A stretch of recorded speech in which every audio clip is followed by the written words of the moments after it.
So we began our journey in the world of the Forgotten Realms. In Neverwinter Wood, I think that we may be in the town of Feladan. I can't read it sideways. Here we go. Let me read it off of my book.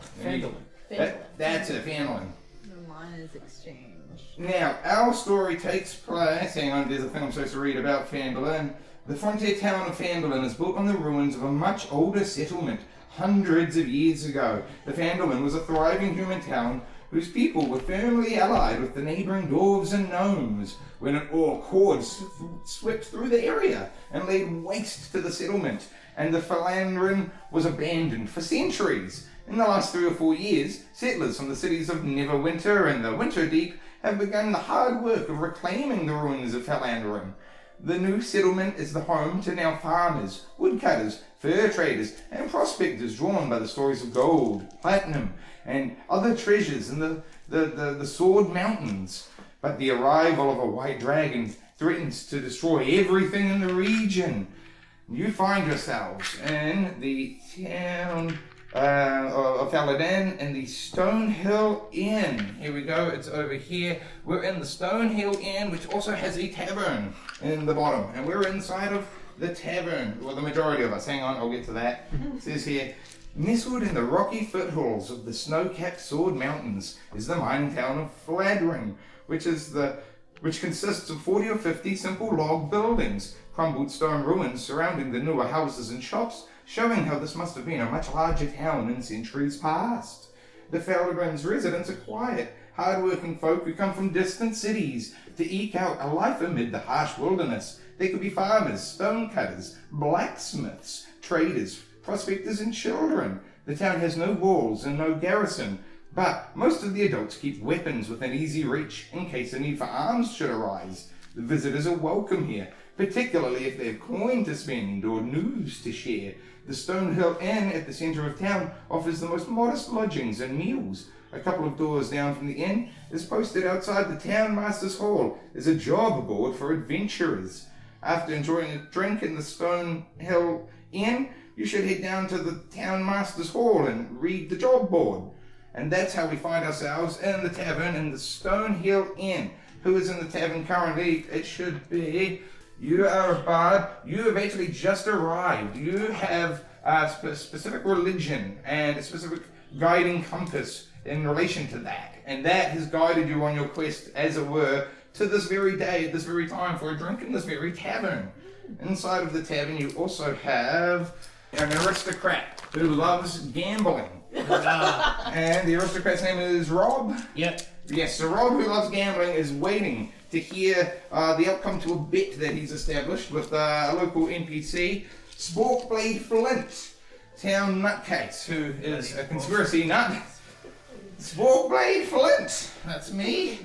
And Sporkblade Flint has a bit of a bet going with you about opening a portal to a new, unforeseen realm where he's been rambling in the inn for many weeks now about how if there is an infernal realm and a dragon realm and a fey realm, there are more realms. There are more realms than the ones we're aware of, and I'm going to open a portal to a brand new one. But past experiences with him attempting similar things have not gone well. He's typically shown himself not to be capable of achieving such great feats. So you took a gamble, a wager at this occasion where he's not going to open the portal. Yep. And now you're just waiting to see him show up and fail. So you're just enjoying a drink, waiting to make some money. And then the bard's arrived, following his internal compass. Now, we've got a Dragonborn. Dragonborn sometimes get thirsty and want a drink. I think you maybe are just arriving for the purpose of having a drink. Yeah. Over here we have... Gnome. A gnome. Cleric, gnome. And you've been wandering, gathering seeds and sort of exploring the world up until this point, haven't you? Absolutely. Yeah, so I think you've just arrived in town just out of the general prospecting, part of the thriving society. Maybe you can trade some seeds, maybe you can set up a life for yourself. You don't know what you're doing yet, but you've arrived here among everyone else too. Sweet. And now you're in the tavern trying to have a drink. And that's when Sporkblade Flint arrives, and he's got a party with him. So Sporkblade Flint is he's short, he's like some sort of like half human, half goblin sort of he's a very sketchy character. He's very high energy, he's very sort of manic in his behaviour and demeanour. And his team at the moment, it includes Boulderbread Axestone. He's a giant hulking man, he's huge. And of course he's got a giant axe, because of course he does. And he's sort of very gruff in exterior. They also followed up with the small but quiet but very deadly sort of female character named Seraphina Slaywright. Seraphina just sort of silently enters into the bar as well, and sort of she's the first one in the booth, but she moves so quick, and you barely even see her enter the bar. She's already in the booth now. And the rest of the people have to walk over there, lumbering through the place all the way over to the booth. And finally, entering in the bar, coming up in the rear is a giant warforged machine construct carrying a giant crystal. And as the machine enters, Sporkblade Flint addresses Rob with delight. I finally got it. I've got the prismatic crystal, and we're gonna open this portal to another world. And I've got the artifact of another world, and he reaches in, he's looking around all shady, and he pulls out, he's got like the little lockbox thing, and he opens it, and he pulls out a relic, a device from another world. Nobody's seen anything like it in the room. It's a weird little rectangle, it's got some weird words on the back, it says Samsung 7. He's putting that down on the table. I've told you that this was important for a long time, and now I'm going to tell everyone in the pub what we're going to do. Before I enact this ritual, I'm going to tell you what we're actually going to pull out of here, because I've become aware of a world inside of this is the relic to another world, and what is inside is a realm that has existed now for hundreds of years, and separate to ours is a different world. It's called Tyra. As the legend goes, the 8 races of Tyra would fight for land, and there was just a constant battle and take the land, and battle, take the land. And one day, forbidden love occurred in that world, where a father and a mother of different races had an unholy baby. Now, the baby was born with the human mom and the Azura dad. And now the race of Azuras are short, pointy ears. They're very intelligent. They like to build tech. They used to have the underground city, but then that was destroyed by one of the races. They ended up building a giant floating cube as their city. And there, in the giant floating cube, is where the baby was born. But because the baby was half Azura and half human, the Azuras is a very proud, family-orientated race. They outcast the baby immediately because it was an unholy abomination. It wasn't born Azura, so they got rid of it. But the humans took in this baby, of course, because even though it wasn't really human, it was a miracle baby from their point of view, from their eyes. The birthing of the baby actually broke the sky. As the giant floaty city floated through the sky, so did the sky rip in a giant, massive, waving, pixely effect of different colors, like this light effect. And witnessing this, the human parent named the baby Araelia. And as the kid was born and raised in that world, Araelia took on the surname of Boralis and sort of became the symbol of hope among the humans. But was viewed as like a symbol of disgust to the Azura. Now, unbeknownst to Araelia, she has a half-brother, because her father, the Azura, had an Azura wife at one stage, and had an Azura baby. And now his name is Odacarus. Now Odacarus hated Araelia, and decided to wage war against his half-sister. And he spent his life studying necromancy, getting way deep in the dark arts, and seeing if he could mix dark arts and technology to create some sort of unholy thing that could break his sibling, because she's some sort of unholy thing. So, you got to fight fire with fire. So now he's tried to build this thing. Now, him and his dad, through earlier stages of their inventing time, ended up creating something called the Azura Gates. Massive portals that they could use to teleport around to key points within the world. Sort of like waypoints. And now, Odacarus became convinced of the idea of infusing the dark holy technology with an Azura Gate to create an unholy portal to some sort of demonic fire realm and throw his sister into it. Be done with her. But on the fateful day where he opened the unholy Azura Gate, she fought back, and amongst the tussle, the both of them fall into the portal together. And that's as the legend goes, Sporkblade says. Everyone says, well, you know, we don't trust you, Sporkblade. Specifically, boulder bread axe stones. Well, I ain't convinced. And Seraphina doesn't say anything. She just sort of is waiting and watching. And Sporkblade Flint says, well, I'm convinced that we're going to make this portal open. So all we need now is the quantum crystal and the conduit. Hey, come here, robot. And the robot construct that was previously carrying the big crystal comes over, and he sort of puts the crystal on the one table, and he gets the Samsung 7 in the other hand, and he's sort of holding them both. And then Sporkblade Flint says, you know, some fork-tongued nonsense. He spouts off wild words that you've never heard, or waving his arms around. You know, and whatever he says seems to work. The sparks start flying between the crystal down his arm, down the other arm to the phone, and sure enough, a massive portal suddenly opens, and Bloody Odacarus and Ophelia Borealis fall out of the portal onto the floor of the pub, and the portal closes in a hail of fire and sparks, and the phone explodes out of the robot's hand. It's broken into all these pieces, and the crystal, the quantum crystal, that shatters as well. That turns to dust, and the robot gets flung back across the room. The Warforged construct hits the back wall and crumples to the floor, seemingly offline.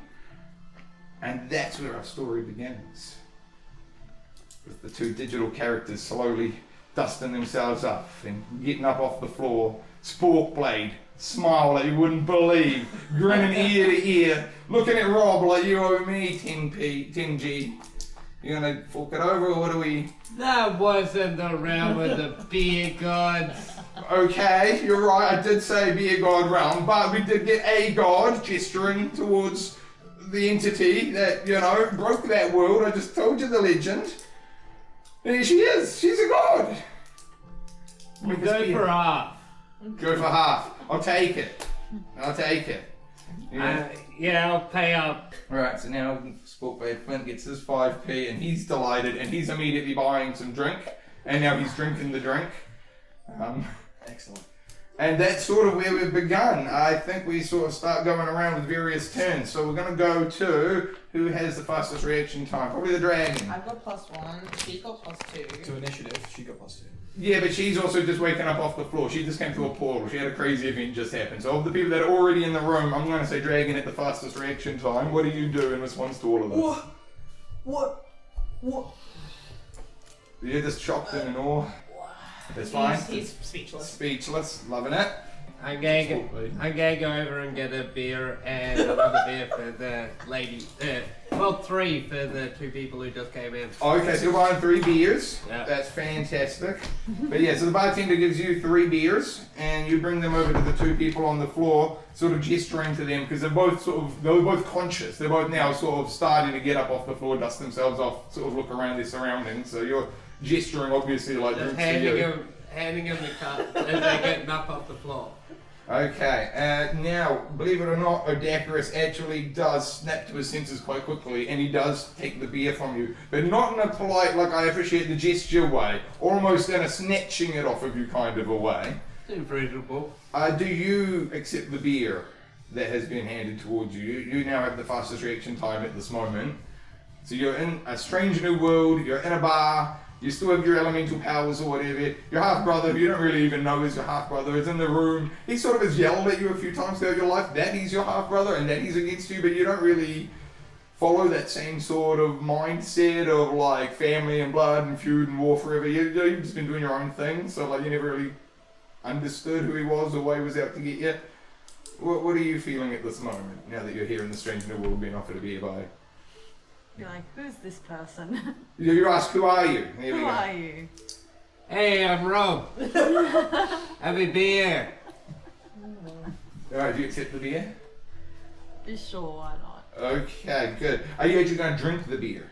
That's another question. Okay, then you don't drink the beer yet. Let me know if you start drinking it, because you may have to roll dice. Why? Hold it. Yeah, what if... Just for fun. Yeah, you got to find out whether you like the beer or not. Well, it could be poisoned for all I know. I just came to a new world. Yeah.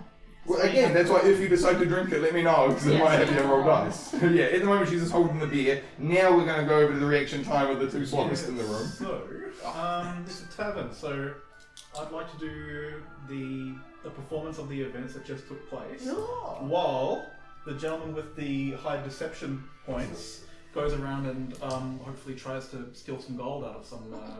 Okay, so you two are sort of buddied up. So you're doing the distract and he's doing the pickpocket as the sort of goal. Yeah. So what's the roll here? Performance. Roll for performance. I got a 22. Oh. 22. So your performance is spectacular.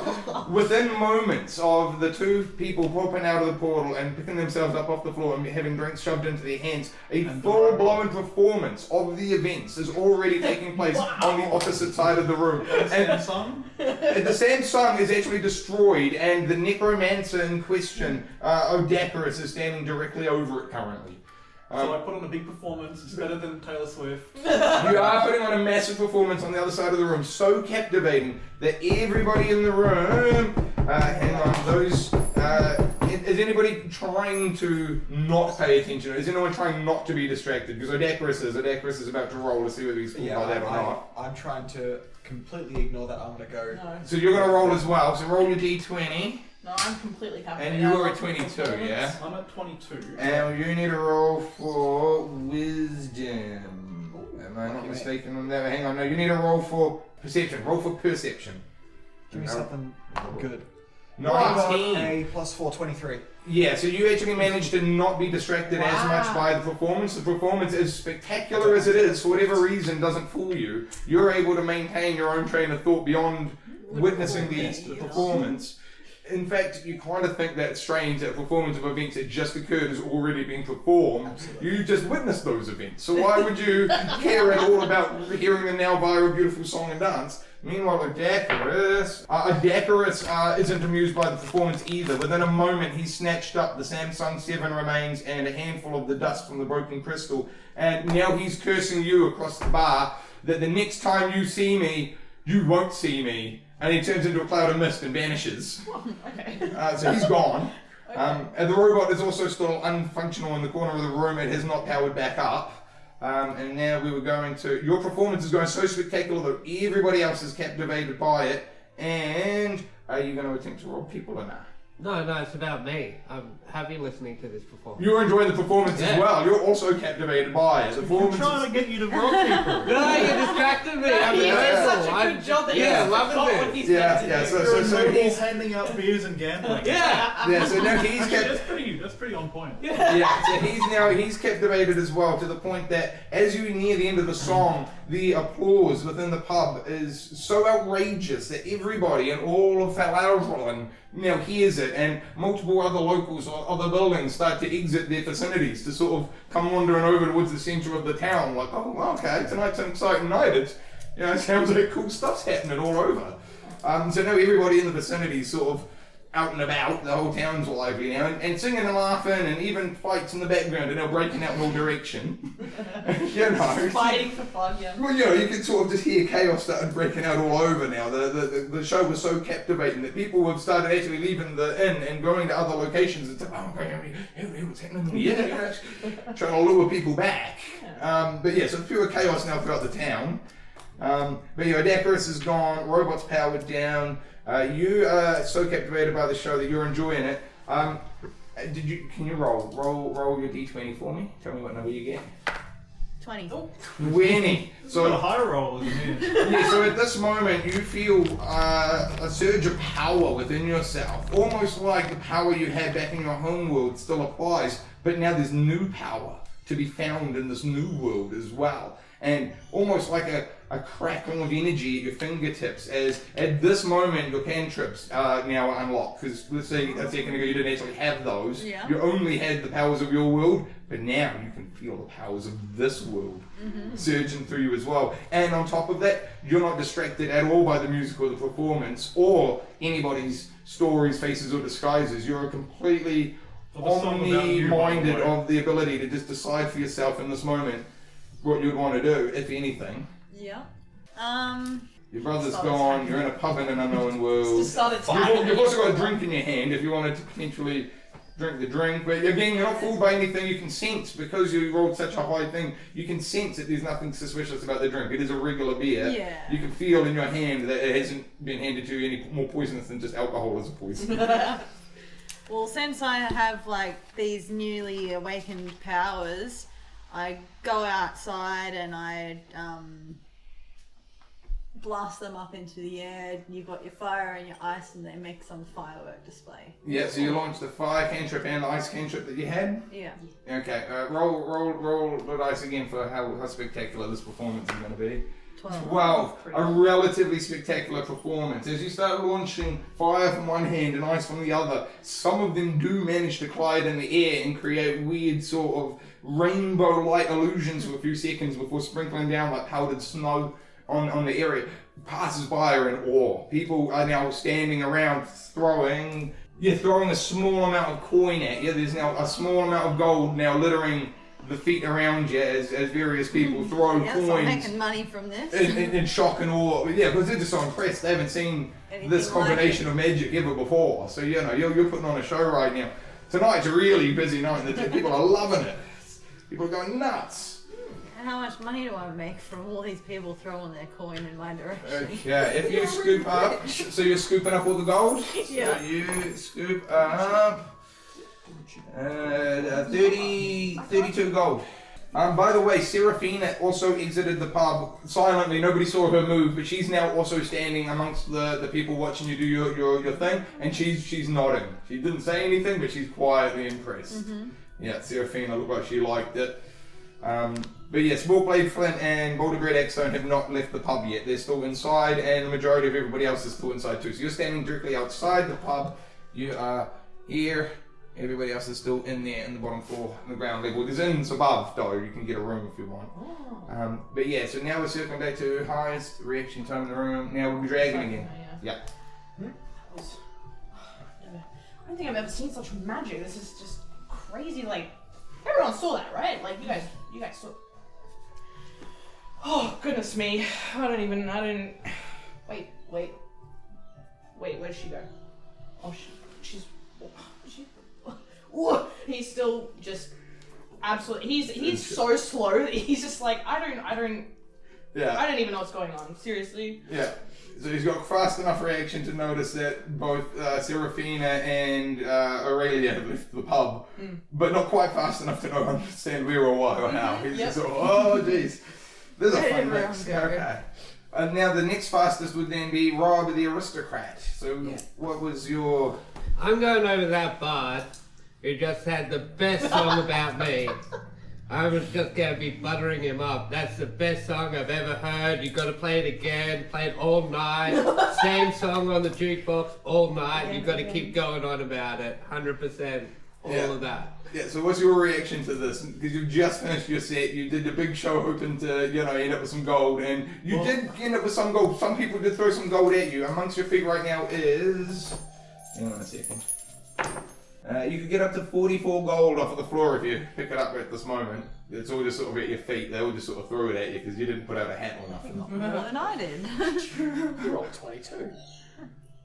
But yeah, so you just finished your show, there's gold at your feet, but this guy, he's ignoring the gold at your feet. By the way, half of the gold at your feet basically came from him anyway. So, He's sort of, say, I assume he's drunk at this point. He is quite drunk and he's loved the show and he's now stepping on some of the gold. He walked up to you, he's stepping on the gold that's at your feet and he's sort of standing right in your face telling you that he wants you to play all night long, same song, keep it going. I'm visibly sweating. I haven't had a sip to drink in God knows how long. I've been up on the stage lights, I say how you doing, thank you very much. I'm trying to be on my way. Yeah, I will go ahead and walk up to the innkeeper. Here we go. Yeah, the innkeeper's name is Toblin Stonehill. Yep, you've gone up to Toblin. Toblin, after that performance, how about a free room for me and my compatriots? Ooh, asking him straight up for a free room. For you and your compatriots, how many compatriots are we talking? So far... Actually, I'll do it with the voice. How many compatriots are we talking? The whole crowd, everyone who wants to come into this everyone in the pub tonight? One tiny room. For free? Yeah, well, I just brought them in for drink and all that, so... 6 foot 2 tall. Okay, now you have to roll for persuasion. Roll for persuasion. 14. 14? Yeah, do it for 14 for now. Yeah. Okay. So, since you rolled 14, and then he rolled. Staring at the sky. Whoa. You can. Yeah. What are you doing? What are you gonna do? I'm following him, praising everything when he asks for rooms. I'm like, come on, man. Okay, so you roll as well then, and you're gonna roll for. Hang on a moment. You roll persuasion as well. Oh. That's Jeez. 20. Just He's gonna give us the whole. have the whole in. Just have it. And I've got a +5. You got +5. Okay.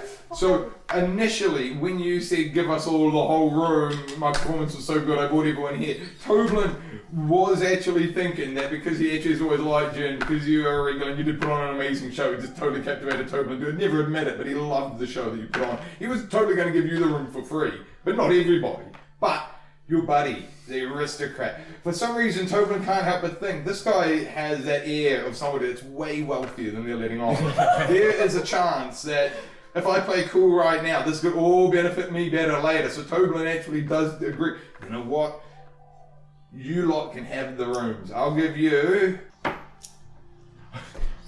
access to all 20 rooms to house you and your buddies. It was a 20. You glanced over it. It was a 20. Yeah. So, I think we've rolled all the 20s so far. yeah, are these dice rigged? I forgot to check that ahead of time. Mine's not. Okay, but yeah, so you can have up to 20 rooms to house you and all of your guests for just tonight for free. But tomorrow I'm expecting you, out at regular checkout time. Only one night, 3 rooms for the lot of you. And we're gonna trash it. Yeah, we got a night to crash the place. Cleaning fees not included. This is just hospitality fees. You still pay for your drinks, your meals, and any housekeeping costs. I'm going to be clear about that right now. You're paying for any damages and additional consumables, but free lodgings for you and yours. To end my initiative, I'd like to invite this lovely couple who are both dressed in chainmail, a dragonkin and a gnome. But coincidentally, we're in similar armor. As well as this newly found god. She's technically outside the room right now. These two are still in the room. She's technically just standing a few steps out the doorway. So you can see her out the entrance of the pub. But she's not technically in the room right now. So you'd have to go out and actually bring her back if you want to bring her back in. Did you bring her back already? No, wait, was I outside? No, I think I was You were still inside, but and I was confused. like, wait, But what's she's going on? outside. And he's like the most suspicious person in the room right now. Yeah, so Look at these you two guys are in the across the chainmail, room. they're in the room, but the fire shooter, ice shooter, she's standing outside, launching shit into the sky still. Finish that. Oh, well, you finished that, and you've just finished that, and just scooped up all the coal in your pockets. Yeah. We can see you in the doorway. All members of the party who are currently in the inn Yeah. should sit down and introduce. Oh, okay. Yes? While I completely agree, I am appalled by this. I've seen someone drink 3 drinks, someone shoot fire into the sky, and someone else have a song and dance, as I've seen this helpless automaton get thrown against a wall via lightning. So I've ignored all of this, and there's a Dragonborn spinning around in the corner trying to find this speedy character. And while I graciously accept, Don't forget Smokeblade Flint is just twitching in delight at the moment. he's like, he hasn't he recovered. seems happy enough. He's way excited, yeah. And Boulderbeard's just silent as well. He's still sort of stoically in the room. I graciously accept, but I excuse myself for a moment to go and check out this poor machine. Oh, you check on the machine. Hang on a minute. So you're going to go over to the machine and then do what to it exactly? Well, all I saw was sparks and fire and So just start investigating. everything. So I've gone over. I'm not sure if it's Roll D20 for investigation. -2. Let's go. You have to roll D20 for investigation. Let's go. Yeah, I got 20 anyway. 20. So 18 legally. Okay, despite not having any knowledge of where this machine came from or even how it was built initially, you are able to determine that the machine seems to be in some sort of power off mode, but is not technically broken in the sense of any of the pieces coming apart. It all seems to be in one clear piece, and it looks like it's sort of humming slightly. You can hear, now that you're paying attention, that it is making a slight humming noise, and that there is a light sort of vibration to it, as if there is still some sort of life or energy or something pulsating within it. But for whatever reason, its consciousness is not currently on, you are able to determine just off of a tertiary glance of investigation that this robot is not in fact broken, but is in some way down for sleep mode. From looking at this Yeah. with such an incredible investigation score, can I tell how it is functioning? Does it run on an internal engine or is it electricity based? Ooh, let's Or is have a that look. hidden? Yeah, even though you're really good at seeing it, that part is inside of it, so you can't actually figure out its internal mechanism, but from the outside you can tell whatever mechanism it has seems to be functioning. You can hear that hum, that purr of what doesn't sound broken, it doesn't sound lifeless, it doesn't sound stuttered or strange. You know, you'd understand if it seemed strange. It doesn't. It just seems like it's not waking up for some reason. Like it's... Alright. Yeah, for whatever reason, it's just not booting up, but you can feel like, oh, okay, whatever life energy it has is fine. It's totally alive. Alright. It's as far as a robot is concerned. As a Kick it or what? as a traditional healer, I have no idea what to do with machinery, so I'm gonna cautiously make my way back over to you and your lovely offer while, glancing over my shoulder every once in a while to see if anything changes. Okay, while you're walking back over to them, as you've turned away from the downed robot, Sporkblade Flint springs back up from his seat and he shuffles on over to the robot and he starts tinkering with it in the corner. Great. And now the two of them are just in the corner having a tinker. Yep. And now Boulderbread Axestone, he stands up and he's been standing the whole time just sort of silently. But he's turned now and started to wander off outside to follow Seraphina and Araelia. Because even though Seraphina disappeared silently style, he somehow knows where she is and is now wandering off in her direction. Meanwhile, Seraphine is outside with you, but she seems to not be as interested in you anymore. She's actually turned and started walking away. She's now walking away from where you are, and she is walking down towards Town Hall. Mm-hmm. She's walking away from you, back fully turned. Turned her back on you. Did you have any sort of you've shot things into the air, you've scooped up all the money, and now the crowd around you is starting to stop paying attention to you now. Multiple people have now turned their backs and started wandering away and start talking amongst themselves. Yeah, focus is dispersed on off of you quite quickly all of a sudden. Mm-hmm. So you're not familiar with. I mean, most of your life you were the centre of attention because when you were with the humans you were sort of this holy entity, and when you were with the Azuras you were sort of this demonic entity from their perspective. So you've always sort of felt larger than life, and this is one of the first times you've experienced your moment in the spotlight passed so quickly. Like people are straight, they don't even know your name, they turn and walk away. Distracted easily, don't Yeah, they? they've lost interest in you. Yeah, the townsfolk of Paladin are all starting to slowly return to their homes, it seems. Yeah. A few people are now entering the inn though, because they've heard about some fantastic performers that are in town and some sort of performance from just, as early as 5 minutes ago. I heard about this fantastic. I'm coming in to have a look. So there's several more NPCs are slowly showing up at the inn, but none of them seem to be paying any attention to you. Well, that's okay, as I've just entered a new domain and I apparently was standing in the doorway before. I'd overheard these guys talking about free lodgings for the night, so I came in to stake my claim on one of those. Okay, so you turned around, walked back inside and said, right, where's my room? Well, yeah, I just come to a new world, you better give me a place to stay. Alright, so she's walked back into the room and said that she wants one of the rooms, and she's I still heard the conversation. She just walked back in and didn't say nothing. You just walked in and now you're just sort of in the pub like, yeah, I'm waiting for my room. No, I said, so which one's mine? Oh, which one's mine? So she's walked back in, she's identified you two and said, so which one's mine? And you two are still standing with Toblin Stonehill. So you're by the counter, by the bar. By the way, Toblin is also serving drinks to some of the other NPCs where you two are sort of still hanging out right there by the counter. He's already given you free lodgings, but you haven't walked away yet. But she's walked in and said, which one's mine? And you two. Any goes? Hey, it's you! Did you hear that song this guy just had? You were in it. I sure did.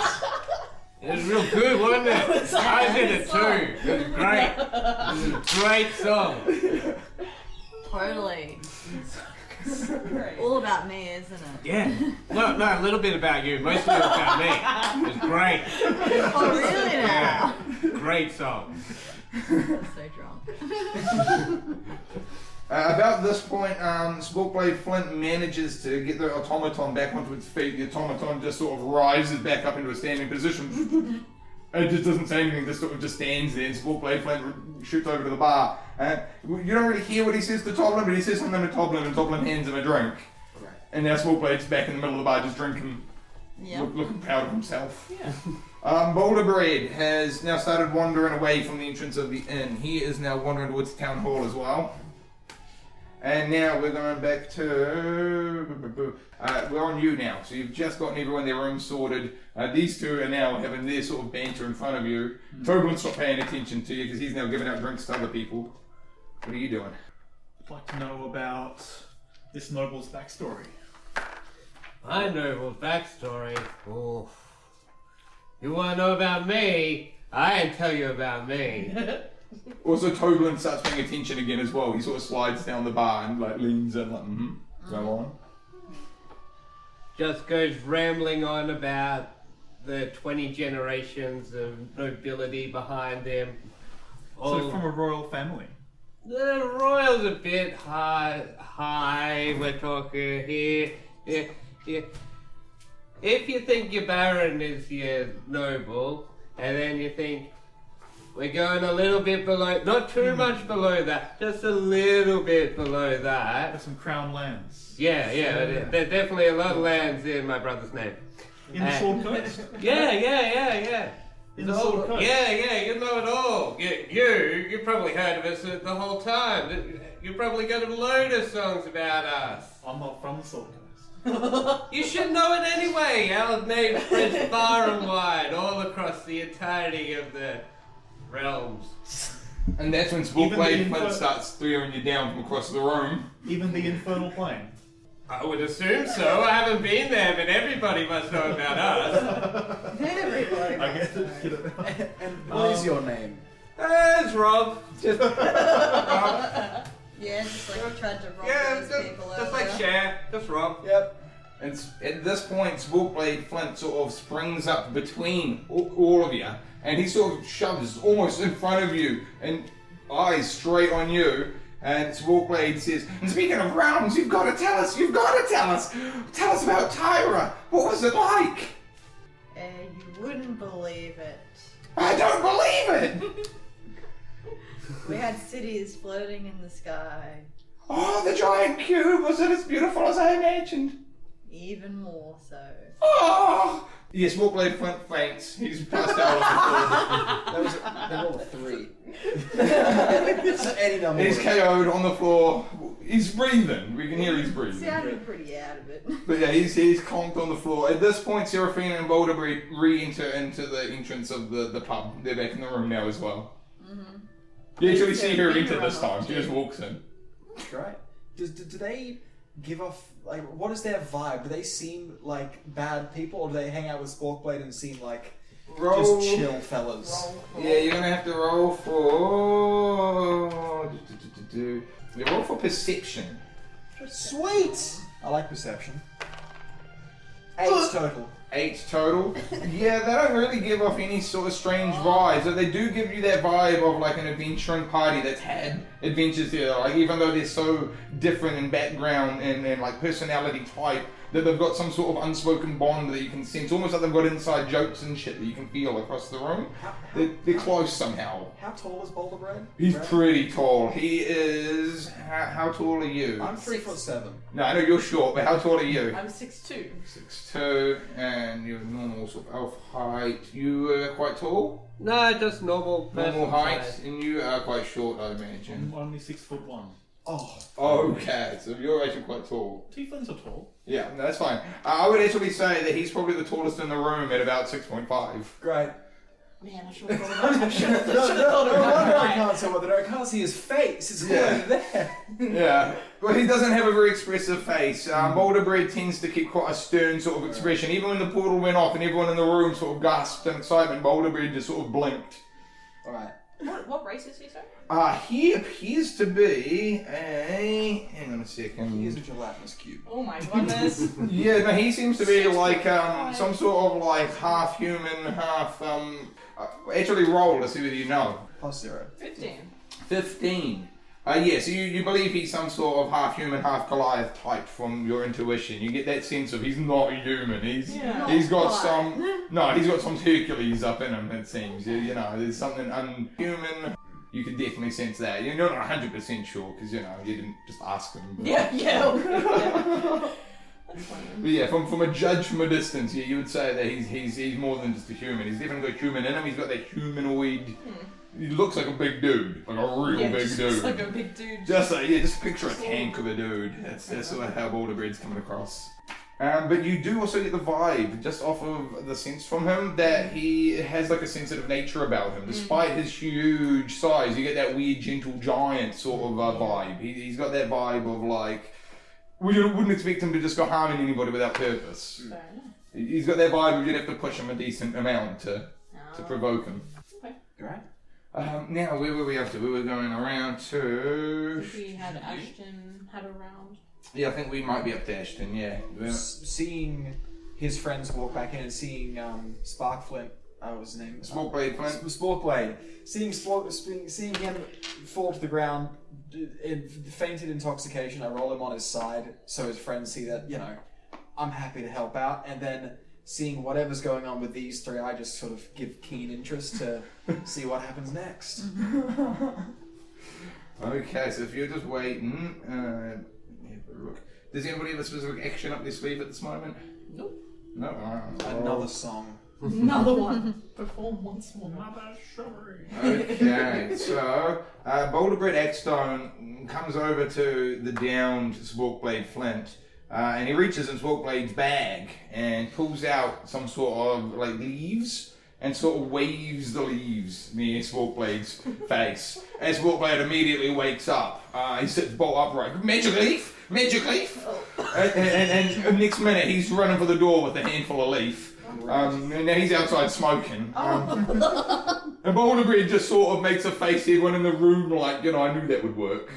And Seraphina just sort of rolls her eyes, and Boulderbread goes over to the booth where Seraphina is, and the two of them just sort of start drinking in the booth. Toblerone walks over and hands them both drinks, as if they're regulars enough that like he knows to bring them drinks when they sort of give that unspoken signal or whatever. So now Toblerone's behind the bar, Boulderbread and Seraphina are both drinking in their booth, and Sparkblade Flint is outside. You can hear him sort of smoking and coughing and just maniacally rambling to other people passing by.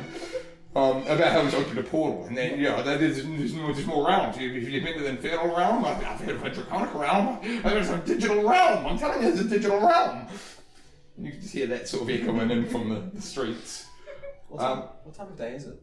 It's evening, actually. It's already dark out. I'd say it's about 10 p.m. at this point. The performance earlier, as short as it was, actually did cover an amount of time. Like we've got rooms.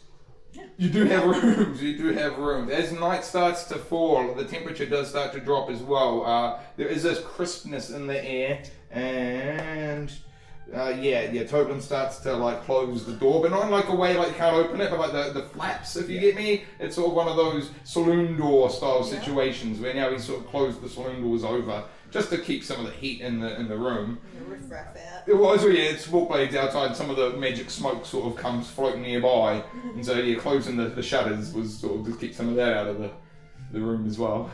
But if nobody does anything, then I guess a few minutes pass where everyone just sort of drinks and just sort of there's various sort of conversations happening throughout the room, and then Sparkblade Flint comes back in and he addresses the party, as it were, to be like, so are you going to be like an adventuring party? Because you should head down to the bulletin board down at the town hall and check for any quests. I mean, have you ever even done a quest? No. You should do a quest. I mean, okay, I'll come and I'll keep an eye on you. Because, in some ways, I'm like your host in this world. You wouldn't be here if I hadn't opened the portal. Yeah, you dragged me out of my world. Well, your brother also opened the portal on his end. If I hadn't opened it on this end, you'd be stuck in some sort of eternal void. I mean, in some ways, I'm kind of like your savior. Roll d20 for perception. Oh, it's just a 5. It's straight 5. Oh, okay. I know he's full of it, though. Well, no, you do actually accept his logic to some extent. You've never been in a weird broken portal before, and your brother did definitely pull you into some weird broken portal, and you do kind of remember sort of being in a dark void-like space for an undetermined amount of time before suddenly spilling out into the bar. So, as far as you can tell, you can't poke any holes in the logic. Maybe he is the reason you're not currently trapped in a void. Or in a better place. Or in a better place. I mean, again, like you say, you may have suspicions of other things, but at the very least, his answer seemed to track of him opening the door on the other end. He's not the one that did it on the other side. That was your brother. I helped pull you out. You know, you're a legend in this world. You're a legend to us in this world. You were a fairy tale to children. And I pulled you from a fictional world into this one, proving the multiverse. There is no fictional worlds. She was real.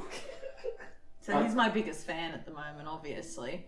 Yeah, you've got a little bit of a fan club going. Some of the NPCs in the distance are sort of still whispering about the performance you put on earlier. Fire from the hands, I made a snark. But yeah, so now you're sort of the centre of attention in the pub. What do you do with this attention at the moment where everyone's eyes are on you? Well, the attention's back on me. Everyone's looking at you at this moment, even Toblin. Yeah, and why are they looking at me? Just because Sporkblade sort of made a big fuss about you again, you know, he sort of tried to draw everyone's attention back to you. Yeah. Because you just had that loud argument about the portal, and he, you know, not you specifically, but the way he yelled and screamed sort of drew everyone's attention back. So yeah, now everyone's looking at you to see how you react to claiming that he saved your life and pulled you from a portal of a void damnation. Well, based on that role, like you say, oh yeah, you got some logic, but I'm not convinced. Several people in the pub do kind of murmur amongst themselves to agree with you. Yeah, I'm not convinced either. Yeah, maybe she knows what's going on more than he does. He's always been weird. So yeah, you didn't particularly sway anybody either way, but some attention is starting to go away from you again now as they go back to other people. Now at this point, Toblin, here, hang on a moment. People's attention is so fickle, isn't it? Well, with that in mind, Toblin's going to try and give you a quest. So since nobody went and checked the quest board, Toblin's just going to hand you one. Oh, sorry. I think I'll make my character go out and do something because he's been kind of standing there like, man, what's going on? He saw Safina walk back in and he was amazed. Yeah, he was like, what? She disappeared and now she's back because she's so magic. Yeah, well, hang on one brief moment. -2, okay. Same. Oh, really? Yeah, I'm stupid. We both have the same intelligence. Oh my gosh. What's your intelligence? 7. Yay! -2. I keep looking over at your character sheet. Are these numbers true? Do you have -1 in everything but charisma? Yeah.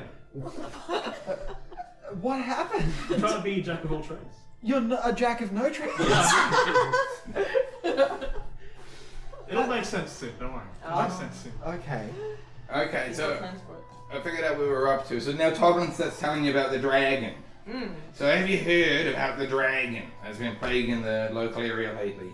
We've been having some trouble trying to go out into the forests, trying to build new settlements, trying to sort out our crops. Because every so often, a specific dragon keeps flying around, attacking us, causing some trouble. Any chance you lot would have some interest in, you know, trying to get rid of this dragon? Can you solve this one for me? You might have. Yeah, Daraax immediately slams his fists on the bar. He goes, well, come on, I'm listening. Alright. Toblin sort of looks a little bit. Maybe I shouldn't have said that. He looks very eager. Yeah. Yeah. I'll roll and see if Partially drunk as well, but very As eager. eager to hurt Toblin or to kill a dragon? Yeah, I'm No, rolling a dice. it is. Toblin has turned pink, like with like this embarrassment. Like, oh, maybe I said something I shouldn't, but he is not like going to apologise or nothing. He's just going to sort of let it hang in there that he sort of said, any chance you could, you know, talk to the dragon for me. He kind of shrugs it. He's gotten ahead of himself. He's going to sit back a bit. He's just going to listen to what anyone else might say. Oh, okay. He's jumped the gun a bit. He was too excited. Yeah. Well, Toblin sort of looks around the room as the awkward silence sort of has fallen over the place now, as he sort of waits to see whether anybody's going to even acknowledge the fact that there's a dragon problem. I place a hand on Daraax's, I guess, lower back, trying to slightly calm the situation. Ask, could you describe the dragon? What color? Yeah. What is it doing? Is it defending or is it attacking? What's going on? So, hang on a moment. So it appears to be a young white dragon, and it's not planned by any predictable nature. It's young, it's adventurous, it's pushing the boundaries and the limits of what it can get away with. We've had it steal some livestock. We've had it, you know, demolish a building for fun. We were setting up a building on the outskirts of town. You seen the over here there's like a bit of a down building. That's because when we started trying to set it up, bloody thing came in, knocked it all back down. So yeah, it's not very predictable. It's not overly dangerous, but it is causing us a problem. And of course, as a young white dragon, it'll grow into a full white dragon. I mean, you know, it's at that age of adolescence right now where it's basically going into its like teenage years. It may get a lot more violent and aggressive in the coming weeks if we don't do something about this sooner or later. I may approach the dragon. Well, it's not currently here, but you know, you have to go find it first. It's not currently here. We don't really. It doesn't follow predictable patterns at this point. We don't know when or where it'll show up. Dragon's here. Dragon's here! Oh god. You should have said that. You should have said, "I look up at the sky to see if I can see it." Does anybody look to see if they can see the dragon at this moment? Sure, I'll look to see the dragon. Okay, so you look out the door of the pub into the sky and roll the dice. Do I get any bonuses? Is it Roll perception? for... No, you're going to roll for... Nature. Nature. Shit. Yeah, roll for nature. Why nature? Should let me. 12. Oh. 12. Not too bad. You do see some flapping things in the distance flying away. You can't tell if they're birds or bats or what, but they're definitely not dragons. But you do see something flying in the Did distance. I mention I have dark vision? How far can you see? 60 feet, that's it. Alright, great. I'm just gonna keep looking, just in case. I'll stand guard watching the birds. Yeah. He's standing just head height of the door. Just No, I looking think out. I have to open one of the shutters to see. Peeking out the window, that's fine, but he definitely saw something flying around that wasn't dragony, so he's, you know, I saw something. I'm just excited to be looking outside. Yeah, fair. It's a bit stuffy. Nice trees over I there. don't like being in the house in the end. Now at this point, let me see here. We've got a gnome in the group, don't we? You're a He's gnome? the You're the gnome. He's And you're looking out the window. Oh yeah. No wonder you can't see Okay, anything. hang on one roll more. to see. Yeah, roll again, but this time roll for... Stand on a stool. roll for perception. Excellent. I love perception. Don't knock my things. 22. Oh. Shoot, yeah, so you spot out in the forest nearby, from your vantage point, so you're looking out the window, you can sort of see somehow all the way down into the, not quite in the town, you can somehow see just far enough out to the outskirts, that you can actually see Odacarus, and he's out there, and he's doing some weird stuff under the moonlight. You can't tell what he's doing from this distance, but you've definitely spotted Odacarus, the other entity that came out of the portal. Alright, I'm gonna immediately talk to Aurora Borealis over here and say, hey, he was, you know him? And call you over to the area, the looking vantage point. It looks like he's up to no good. He did. Roll your dice. Roll for perception. It was like 10. Oh, 10. So yeah, you can also see a figure in the distance, but you can't make out that it's him. Yeah. For whatever reason, from this distance, you can only see a silhouetted person in the distance. Like, yeah, that could be him. Maybe it's not. You don't know. Yeah. Could I tell what he was doing? No, you could see that he was doing weird stuff under the moonlight. Some sort of a thing that you couldn't identify. I'm more than happy to go for a wander with any and all party members to go check out what this fella's doing. Okay, so now there's a motion to leave the inn. So two people have started moving towards the doorway of the inn, announcing aloud that we're going to go and investigate. Of the remaining people, you have the fastest reaction time, I believe. Yeah. What do you follow them? Do you do your own thing? What are you doing now? Yeah, I immediately stand up from the bar, I watch as they walk away, and I follow them straight out. Okay, and now of you two, I believe you might have a faster reaction time there. So, Rob, what is your move at this moment? Everyone started moving towards the door, saying they're going off on a quest. Oh, they're going to go and investigate the mysterious guy in the distance. Yeah. I'm gonna grab a beer and follow. Okay, yes, you just snatch a beer, and Toblin sort of makes an eye with you, like, oh, I'm just going to let it slide. He's just having another drink, isn't he? Yeah, well, Toblin's not really questioning it too much, so Toblin just sort of like, he gives you an eye, like, I saw that, but he doesn't say or do anything. He just sort of watches as you grab the drink and start following the grain. And now you had the slowest reaction time. Everyone started moving around you. I'm going to pack up my drum, flute, and horns and follow as well. Okay. I don't know horns. I got horns. I immediately gain more respect. Okay, now, he does sense you coming, but not until you're really close. So, basically, if he's over here doing some sort of dodgy ritual, and you've got the one weird line of sight just sort of just with a weird little gap you saw him. As you all start sort of getting to this wall, so you're on the other side of this sort of brick wall, and it's not like a solid wall. There's sections where it's sort of like crumbling, and it's not like a proper wall, but that's as close as you get before he notices you. So he is over here, and he turns to face the lot of you, and he's got a look of madness in his eyes. And you never really knew him much, but Sporkblade starts rambling about how, according to the legends, he had some sort of personality thing where he did used to be like a nice, calm person, but then when his sister was born and the sky broke, he had some sort of personality split where he became sort of deranged, and that's when he turned to necromancy and the dark arts and stuff. And from what I can tell, just from the situation, it appears that he's trying to do weird dark arts from another world. Do you know anything about this? Do you know anything about it? Yeah, he's always been a bit crazy. I don't really know him that well, but I can tell he's up to no good, so we should probably stop him. Okay, so she says stop him. Now everybody else has their turn, a reaction. So he's standing facing you, but he's a distance away. You're on the other side of this concrete thing. So he's basically a road away. So imagine you'd have to run across a road to get up in his face. So we're here. He's there. Pretty much. Right. Yep, that's pretty much it. You got it.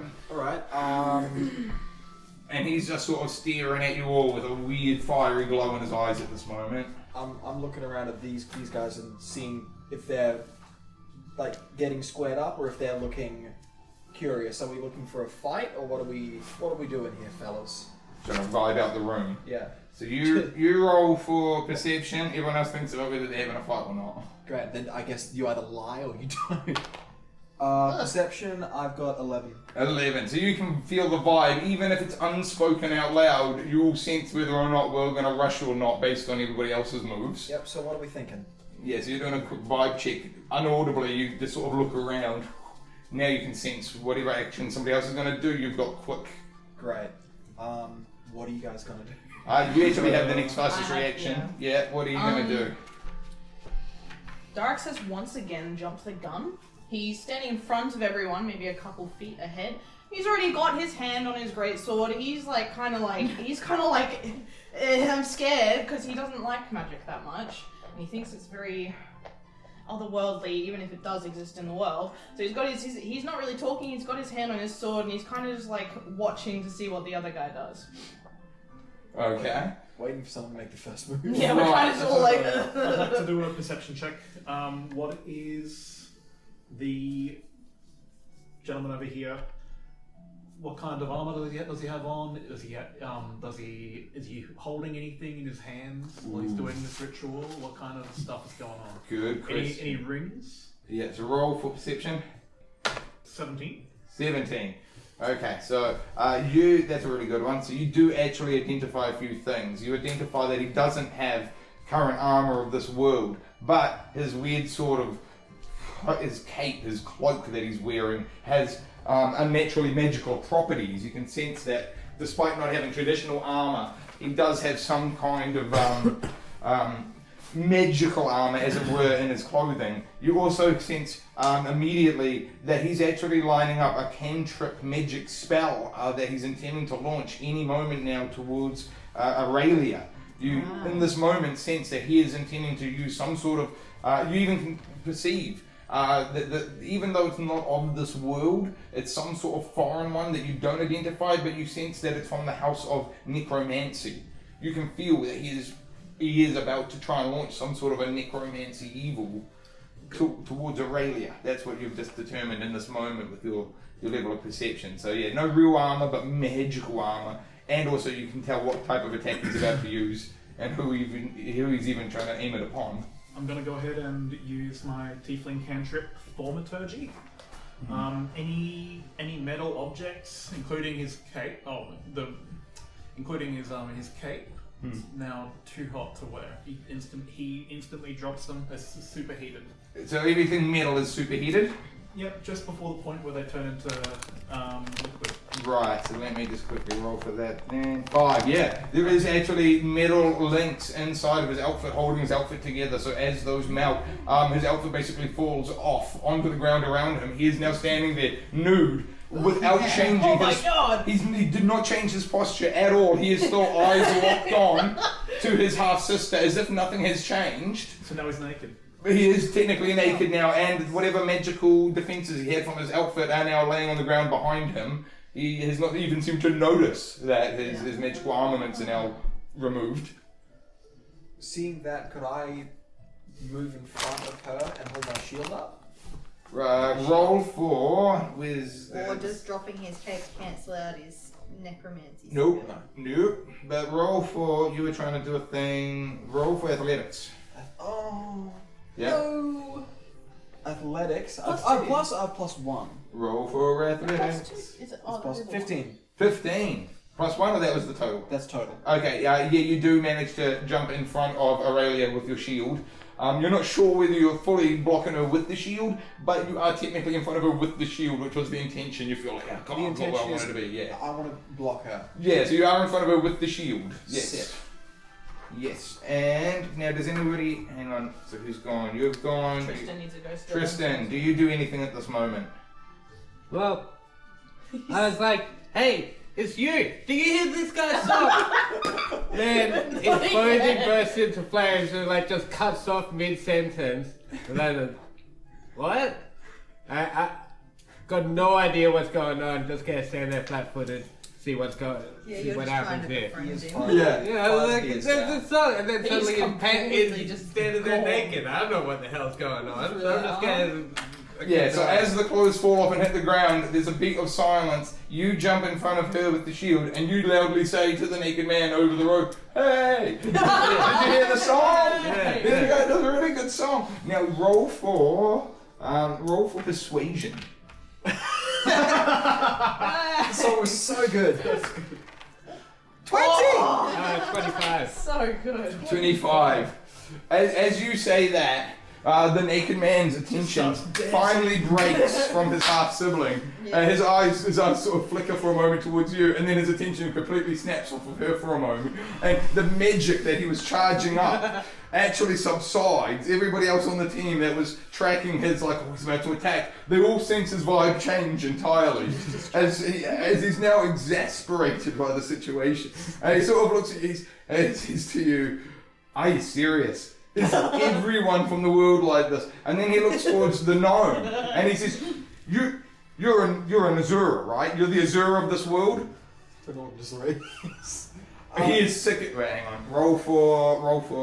Hang on. Rolling for roll. Roll for deception. Roll for deception. Say, I don't know what Azura is, but roll for deception. Terrible. Deception, I have 3. 3. Just sure. 3. Okay. So I don't know what Azura is. I don't know what Azura is! he doesn't believe you. He is convinced beyond a reasonable doubt that you are playing dumb, specifically because you are very clearly the Azura in the room. From his perspective, based on his world, Fine. you are the closest life form to him. He is also short with pointy ears. You are at like similar eye height and stuff. So despite you saying you've never heard of an Azura before, he thinks you are clearly the Azura of this world. He says out loud, out of respect for you, hey, I want to attack your pets. But you keep them away from me, because Karolina, I swear, if you bring do you have mage my hand? half-sister near me Do you have again, mage hand? we'll end another world. Can you check And at this your- point, check your hang game on, tips and see if he... you have mage hand? Does anybody have they fast didn't reaction give it to me, I time? don't You know. do. They Roll just picked out two for... random She's got ones. plus 2. What is mage? She does as well, yeah. So Let's you get roll extra- for... let's get extra context for You roll distance. for... Where is it? Hang on. I was gonna get You roll the for... Arcana. Uh-oh. And you roll for Arcana as well. Karolina, D20, Arcana. 1! Okay, so you didn't... I actually got negative Plus 1. 3. I got 5, negative 1 for Arcana. 6, 7, 8. Yep. Hey, you are able to sense in this moment that your brother is actually intending to turn into a death shroud, something you're familiar with because it does happen in your world, where he's essentially going to turn into a cloud of smoke again, and or either attack everyone or escape. But because of him basically saying, "You're an Azura, I'm an Azura, I'm going to give you the one-time free pass and not kill your pets," Cheers. the indication is he's likely to escape. So you know that in one action, your brother's planning on turning into a cloud of smoke and escaping. You've got this one brief moment of foresight on that. Nobody else does. Yeah. Yeah. Everyone else still has no idea what this naked man is about to do, but you in this moment realise he's about to death shroud and probably just disappear. Yeah. What do I do? It's up to you. Do you do anything? Do you attack him? Do you tell someone else to dance. attack him? Yeah, I shoot my freeze to, freeze him before he has a chance to escape. Okay, so you're shooting a freeze at him. Which Right. freeze does she have? Well, Right. I've got Right. Ray of the... Frost or one of your spells? Yeah, pick which one you need to be doing. I need the I name don't know of the it. difference. There's Ray of Frost Ray- there, Ray- which can just shoot the frost Use a towards him. spell, it would be a little bit Or more. there's... But I don't know if he's more than 10 foot forwards. I could just dash forwards and grab him before he has a chance to escape. I'm going to go ahead and say he's about 8 foot in front. What do you 8 want feet? to? What either Or is way? he more than- He's across the road. Oh yeah, fair enough. Yeah. Yeah. Well, that's less than 3 meters. I think He's- like He's that wall away that's not 8 feet. from me. Oh, from you, okay. So he's really close. That's like anyways. 6 feet. You basically just have to run across the road to get to him. So at this point, you Traditional might as well grave. just imagine yourselves as in between the gaps of that Yeah. stone fence. And he's basically on the other side of the road. But you and you alone know he's about to try and turn into the death shroud. But you also know that when he does, he doesn't necessarily need to say anything or have any sort of items on him. But there is sort of a gesture involved. Before he turns into the cloud of smoke, he does have to sort of do a weird gesture. Then I'm gonna Points freeze line. him so he can't move. Try and freeze his hands, maybe. Oh, more than just his hands. Well, he's naked. Yeah, he's gonna but- get frostbite. It doesn't matter. It's his own problem. It's a wait. She's using a cantrip. Right. She's using. She wants to use Ray of Frost. Cantrip, yeah. Yeah. I'm yeah. gonna basically freeze him in place so he can't go anywhere, and I got a chance to actually be like, what do you think you're doing? Yeah, so I want you to roll for, if I'm not mistaken, you roll for Arcana, yes? Yeah. Again, I'm level 1 DM, so if I'm doing this wrong, somebody let me know. But in a battle, she would roll for Arcana because she shoot with No, magic. she in. wouldn't use No, Arcana. Oh, how does that I work? believe she'd use like Well, AC depends on his armor. Right. Which he's got none. So He's got it's none. base 10 plus Dex. So Yeah. Dex mod. because he's naked. Yeah. Yeah. Yeah, so he's So naked. Either way, she missed because 10 is higher than 7, and he has base 10. Yeah. So if that fails, can I try something else? No, that was your action. Sucked in. Yeah. Yeah, so you launch ice towards him, but your aim is uncoordinated, and a beam of ice just sort of arcs through the air, missing him entirely. He doesn't even flinch as the ice flies over his head.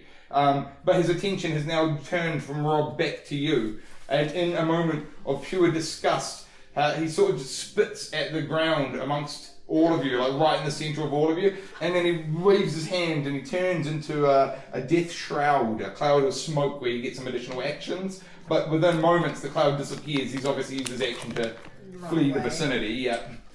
We couldn't stop him. You couldn't stop him and he's gone, but you did prevent him from doing whatever ritual he was doing under the moon. So now the weird field he was in, it has like a weird lingering smell of like brimstone, but nothing else is off about the area at this moment unless anybody wants to check deeper.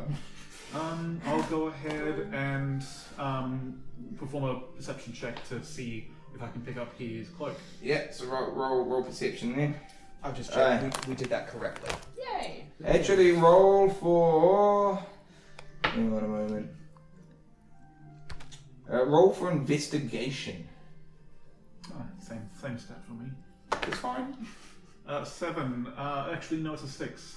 6 for investigation. So as you walk over to his robes on the ground, you do reach down like you're going to try and pick them up, but before you do, you kind of can feel the energy coming off of them, which makes you second guess because you're unable to determine what that energy is and whether or not it might harm you or something if you were just to snatch it. So now you're sort of second guessing whether or not you understand what it is you're even looking at, because it sort of has a weird effect to it as well. Like it doesn't match the colour scheme of the world that you're in, almost like it's got unnatural colours on it that you know, there's just weird vibes coming off of it that you can feel physically with your hand as you approach it, almost like an unseen heat. So yeah, you're second guessing picking it up. Whether you still want to or not, it's up to you, but you can't determine now whether it'll be safe. If it's too hard. I'm picking it up and putting it in Rob's bag. Okay, Suck now it. roll for sleight of hand. Sleight of hand. Roll for sleight of hand. Why his bag? So I got a In case it 9. explodes. 9. You do manage to pick it up and put it into Rob's bag, but as you do, your hand kind of burns in an unnatural way, and when you look closely at your hand. The burn pattern is 0s and 1s. My infernal legacy prevents me from taking that damage. So A digital burn. I did get it, but I did Can I get read it. it though? Can I Was it fire damage or was it magic fire? Yeah, it was digital, magical, whatever. But What let's is see. digital Hellish magical resistance. No, yeah, fire damage. Yeah, it's a digital fire counts. Yeah, so you got resistance. So it does burn for a second, but it disappears almost as immediate after, as if there was some sort of magic fire damage, but you nullify it as you're exposed to it. But when you put it into his bag, though, the bag itself kind of makes a weird sizzle, as if singed by the mere presence. You know, That's like gold into one solid ball. Yeah. Well, if he blows up, it's going to be spectacular. He's had so much alcohol. As a sorcerer does. Yep, as a tiefling bard does, you set other people on fire. Okay, so now you find yourself standing at the edge of town. Sweet. And now you realise all of a sudden that it must be about midnight, because all of a sudden the air temperature drops again, and now there's a very weird chill in the air, and the wind sort of peaks off as well. So now the air sort of has that unnatural stillness to it. This sort of come on in the last 2 or 3 moments. So, you know, a moment ago it wasn't as spooky as it is now. It just suddenly the ambience got worse. Mm-hmm. And you can also hear like those like nighttime creatures in the distance, sure to add crickets you've and got that things cloak. chirping, and little animals in the trees sort of doing their nighttime. Dragon in the distance. Oh, You may hear a dragon in the distance. You may actually roll. Actually, yeah, do we see any like smoke or fire? Yeah, roll Yeah. for nature. Where is it? Animal. No, hang on. Animal handling or nature? No, nature. Roll for nature. I really wish you said animal handling. Nope, it was nature. 5 total. Yes, you do hear something in the Oh, distance skill. roaring. He is loud. Do you mind if I roll? You roll. Because I've got, I think, decent nature. 17? Oh, yeah, just 17 flat. You have good Just nature? 17. Oh yeah, because you got proficiency. You lucky. Yeah, so you do actually hear the sound of the roar in the distance, and you do identify it as an adolescent white dragon. You do identify that was the sound of the dragon you just heard. It is now confirmed. There is actually a dragon somewhere in the not too distant vicinity causing some problems. Do you know what it says? You speak Draconic. But yeah, with your roll though, all you heard was a roar. You didn't know what it was. Alright, I could. You're just spinning it. Actually, No, he's was at the level up point. Yes, by the way, everyone goes up to level 2 upon the guy fleeing. This is Don't worry good. about updating your stats right now. We can update the stats between games. Yeah. You can do that in your free time. Just But go- just toss it up to level 2, and if you've got any level 2 spells or whatever ready to go, you can now start using those. Just just inexperience points. Just put plus. Yeah, this was experience. Seeing the naked man do his thing was an experience for sure. So. Everyone got up a level from the time we've had so far. But it's not over yet, because as you all sort of stand in that moment, Spookblade Flint suddenly comes approaching from a distance. What are you doing? Oh, that loud thing. He looks right at you, he starts screeching, about how you came from the other world and how he's... again. Yeah, well, yeah, he's gonna follow you forever because Good. you and me are gonna go to another world. You and me are gonna go to another world. I'm gonna find a portal. We're gonna become the grand ultimate universe champions of the. And he's just rambling at you. You don't really know how to shake him. Sort of right behind you now, just continuing Yeah, to. when my magic develops, I can just zip. You're gonna try and magically mute them when you get a chance. That's interesting. You can possibly do it now. Roll for deception. 5. No, you're not very good at because if you had a good enough one, you may be able to ignore him, but pretend like you're still listening. Now, if you ignore him, he will know that you're ignoring him. You are welcome to. You have the mental fortitude to ignore him, but he will notice you doing that. I mean, you normally can notice someone ignoring you. So. Not if you had a high enough thing. So, yeah, okay. Cool. Can I roll for intimidation to tell him to piss off? You can. Roll for intimidation. 13 plus 3. 16. 16. And what actually do you say to him to intimidate him? Okay, my character just turns to him, I suppose. You just sort of gesture. But he looks really mad. Like, he's like... You he's like... fuming. Okay, Spookblade Flint stares at you with the big watery eyes. His eyes are watering. And then Smokeblade looks towards Araelia as if Aurelia's going to defend, and as the beat passes and it becomes clear that Aurelia's not going to do anything, Smokeblade sort of makes a noise like and he turns and he starts strutting at a very quick pace back towards the inn, disappearing off into the inn as quick as he can, wandering away. As you all sort of watch him disappearing off the road, you sort of get that vibe of like, I don't think he was very happy about that. How dare they send me off? They're like, you're drunk, go home. Loud people are annoyed. Taxi. Was that you calling a taxi? No, it's like you're drunk, go back to the inn. Go back to the inn. Does anybody... Yeah. Can I chase after him? You can. Slow back. Roll for acrobatics. Oh, You're that's incredibly good. drunk. Yeah. 4. Oh no. Okay, you managed to stagger after him, but You rolled very it down. haphazard, lots of left and right. Trying to get over the cobblestone fence, even though there's multiple holes in it, you still manage to trip over the fence and sort of have to pick yourself up and continue, but you are managing to, at a very slow pace, progress towards the inn, yes. Do I catch up to him? Nope. He is going at such a brisk pace, and Dang you it. are so drunk that in your mind, you are right behind him. You're very What are close you to hoping catching to up do? to him, but Caught he up is, to him? he's basically walking into the stone inn, and you've basically made it from here to there. Yeah, cool. Does anybody else do anything at this moment? Are we still looking for the dragon? You Well, might be. That's up to you. You're standing around here having chased your brother away. Yeah. 17 Yeah, a.m. it's currently midnight. I'm kind of. Yeah, it's coming up on about 12:30ish now. Yeah, you might want to go back to the inn and go to bed or something. I'll go help Rob limp into the inn. Okay, so you've now picked up Rob. You roll for... Hang on a moment. Strength. Yeah, it'll be strength. Yeah, it'll be... hang on, roll for survival. Oh, yay. 20 total, max. Yeah, so you're feeling really sort of strong in yourself, like your survival is so good that you can help others survive as well, and so you're able to quite easily sort of pick up Rob and help him down the street. So the two of you have started progressing towards the inn at quite a good speed now.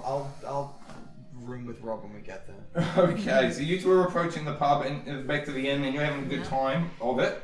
Are you returning towards the inn? What are you doing, Karolina? You've got the next fastest reaction time. What am I doing? I could Yeah. go back to the inn or I could chase the dragon, but it is midnight and I am on my own in a new It's world. been thrown through a dimension. So I might go back to the inn and persuade them to give me the largest room. Okay, so you're now heading back towards the inn as well. When you get there, we'll do the room part.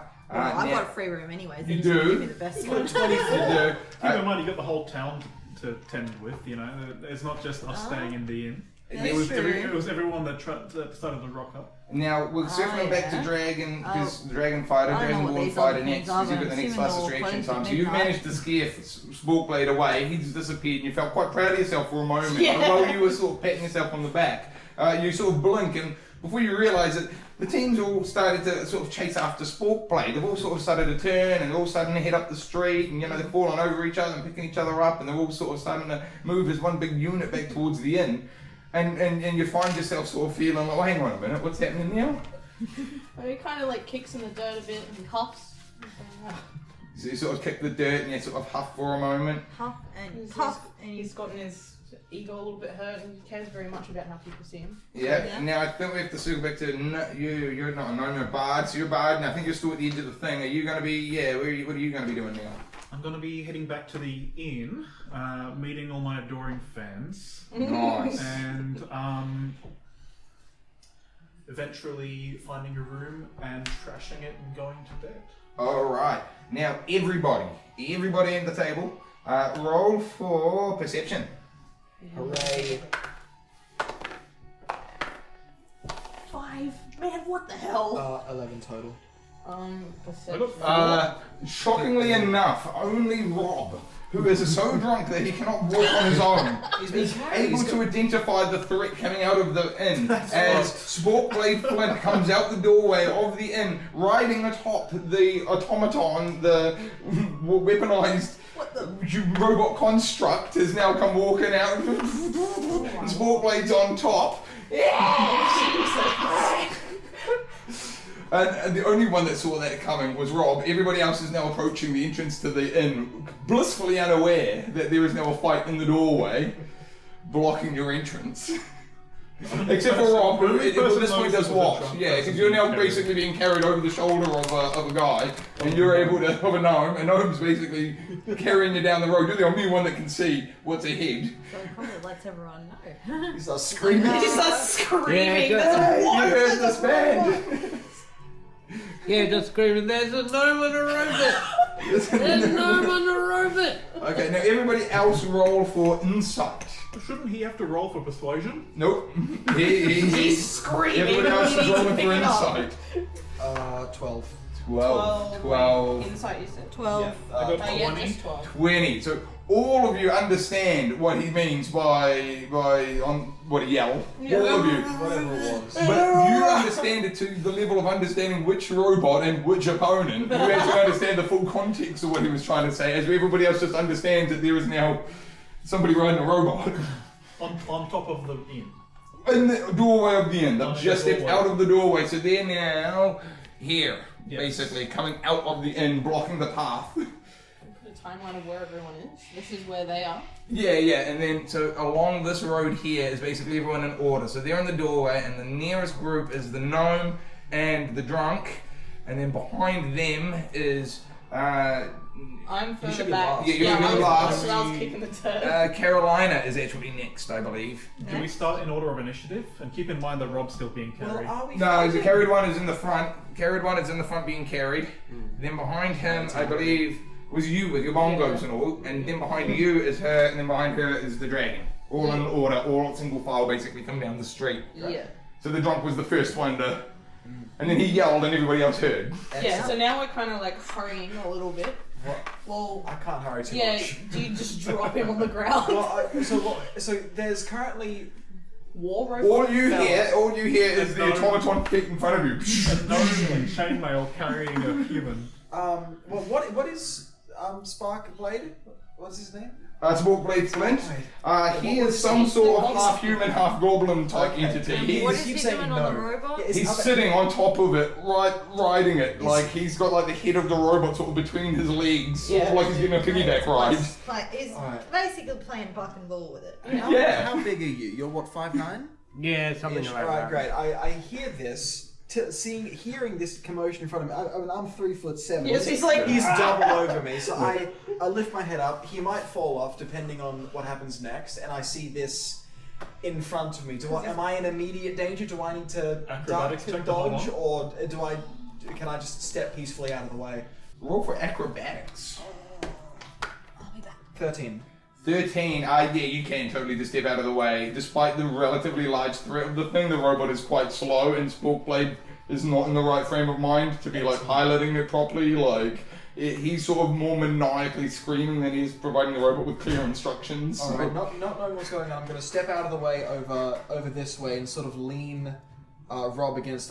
If this is like a tree or a bush, just set him Yeah, down there's so a I bush. can just witness what's happening. Yeah, so you drop Rob in a bush. Yeah. Got it. Rob's drunk in a And now you're assessing the situation. Now I'm just once again just seeing what is going on. Yeah, so essentially at this moment now you can assess the situation. You see that the entrance to the inn is blocked and the robot is sort of just teetering backwards and forwards. Great. Just blocking the entrance, looking threatening. With Yep. Sparkblade on top just screaming maniacal madness that nobody can even decipher at this point, unless maybe they roll for it. Great. I'm happy to take another action, but other people can act first if they I like. think next reaction will be Dragonborn, yeah. But I'm down the road, so I'm guessing I'm just gonna you're be the back. making a mad dash to whatever Start the dashing, was. roll for Acrobat. Oh, 6. Trip. Yeah, you do manage to start running, but unfortunately, so you were just in front of her. Which items do you have? Like, how is your bag sort of laid out? If she was going to somehow trip over something of yours, what would it sort of be? Is it your foot? Is it your shoe? Is it your bag? Is it your bongos? Something of yours somehow trips her. What would it be? Let's just say my water skin falls out of my backpack. Yeah. So you're a few steps ahead, and as she comes running, trying to go past you, she almost bumps you in a way that knocks the water pack down, and then she trips on the water pack. So you did manage to run at a good Yeah. speed, but just not with the coordination of somebody graceful. Do I fall and... You stagger and you lose your footing for a moment, but you manage to catch your feet. You don't actually fall and hit the ground, but you do lose your momentum and become sort of confused for just a brief moment where you sort of lose your Yeah. momentum entirely, so Okay. you don't make it all the way down the road. And then, yeah, my turn. Or I'm still going. You're still right in that area, right? I'm gonna roll Yeah, I haven't for. quite made it yet. You're gonna roll it then. Yeah. So at this point, Sporkblade Flint jumps down off of the robot and stands in front of the robot, like, what were you saying? You saying calling me annoying? But he's now trying to take you on, like as if he's. Yeah. He's got the robot sort of like a backup behind him now, but he's now sort of steering you all down. I think Karolina will come back from the loo in a moment. I think it might be her go next because she's quick on reaction time. But Drunk can surprisingly come in sometimes. What do? You're in the bush right now, so you've seen the threat, you're warned of the threat, you've been thrown in a bush, but now you get an action at this moment. What are you going to do while you're laying in this bush? He's not on the robot anymore. He's not on the robot. You've just seen him leap off of the robot and land in front of the robot and start sort of dancing around directly in front of the robot. I'm like, Sporkblade. There was a gnome on a robot just before. Did you see it? Okay, See that gnome? roll for... It's gone. I know. It was in the bush. Came out. Vanished. See this gnome on a robot. Where is he going? Roll for deception on that one. You're deceiving Sporkblade that he wasn't on a robot. 10. 10? 10 you got persuasion. Damn, he does. If we are going to fight, what do you do? So he doesn't necessarily believe that there was another guy on another robot, but he does sort of get lost in the way you worded it to him. Does make him take into account like the awe of the situation, even in his own mind, picturing a dude on a robot. Sort of has him thrown through a loop where like maybe some of the drink he drank earlier, maybe some of the magic leaf he had, he's not sure what it is, but something about the way you worded that really did ring out to him is like, oh yeah, it was pretty cool, right? Yeah, okay. And for a moment, his anger is sort of subdued slightly, and for a moment, he's almost having a laugh with you, like, well, yeah, that's pretty good, right? Yeah, hey. But then, depending on who's doing what around him, he sort of is like, he's still alert enough to, like, even though he's trying to have a laugh with you, he's now worried that he's going to get attacked, you know? He's not so much on the aggressive now himself, now he's sort of more on the defensive. He sort of looks like, oh. But yeah, Karolina, by the way, it's about to be your turn. So you're in the middle of the street, you're looking at the robot does not have Sporkblade on top anymore. Sporkblade's in the middle of the street, in front of everybody, but his demeanour has changed. He was on the aggressive for a minute there, but then the drunk stuck to him, and that sort of distracted him, and now his demeanour's changed. You know. Yeah, just drunk rambling to each other. Yeah, but Sporkblade's also got a little bit drunk and smoked some magic leaf, so the drunk words actually really shook him, and now he's switched from being on the offensive to being on the defensive. Now he's kind of cowering a little bit and sort of trying to like cover himself a little bit. He's sort of shaking in the middle of the street, even though he's got the big robot behind him. Yep. His demeanor's gone from angry at the group to scared of the group. Oh. And it's also your move. What do you do? So he's scared of the He's group. scared right now. He's cowering slightly. He's sort of shaking. Let's use persuasion to calm him down and reassure him it's okay. Alright, so you're going to roll for persuasion, trying to calm him down. Roll for persuasion. 17. Okay, you say to him in a calm and soothing voice, "It's okay, Sporkblade." And in a moment, as if healed by your holy words, all fear and anxiety within him is just eased instantly, and he just stands straight upright, and he just is now in a very sort of placid state, and he sort of says to you like, "I'm sorry for annoying you before," and then he sort of bows in a way as if he's sort of like worshipping you at your feet. He's sort of like praying to you a little bit now. He's just sort of muttering under his breath and sort of kissing the ground, just like right by your feet. Yeah, he's way into it. I don't know what he's doing, but that's what's happening now. But yeah, so your words really calmed him. He's really glad that you're not mad at him and that he can continue to worship under you, it would seem.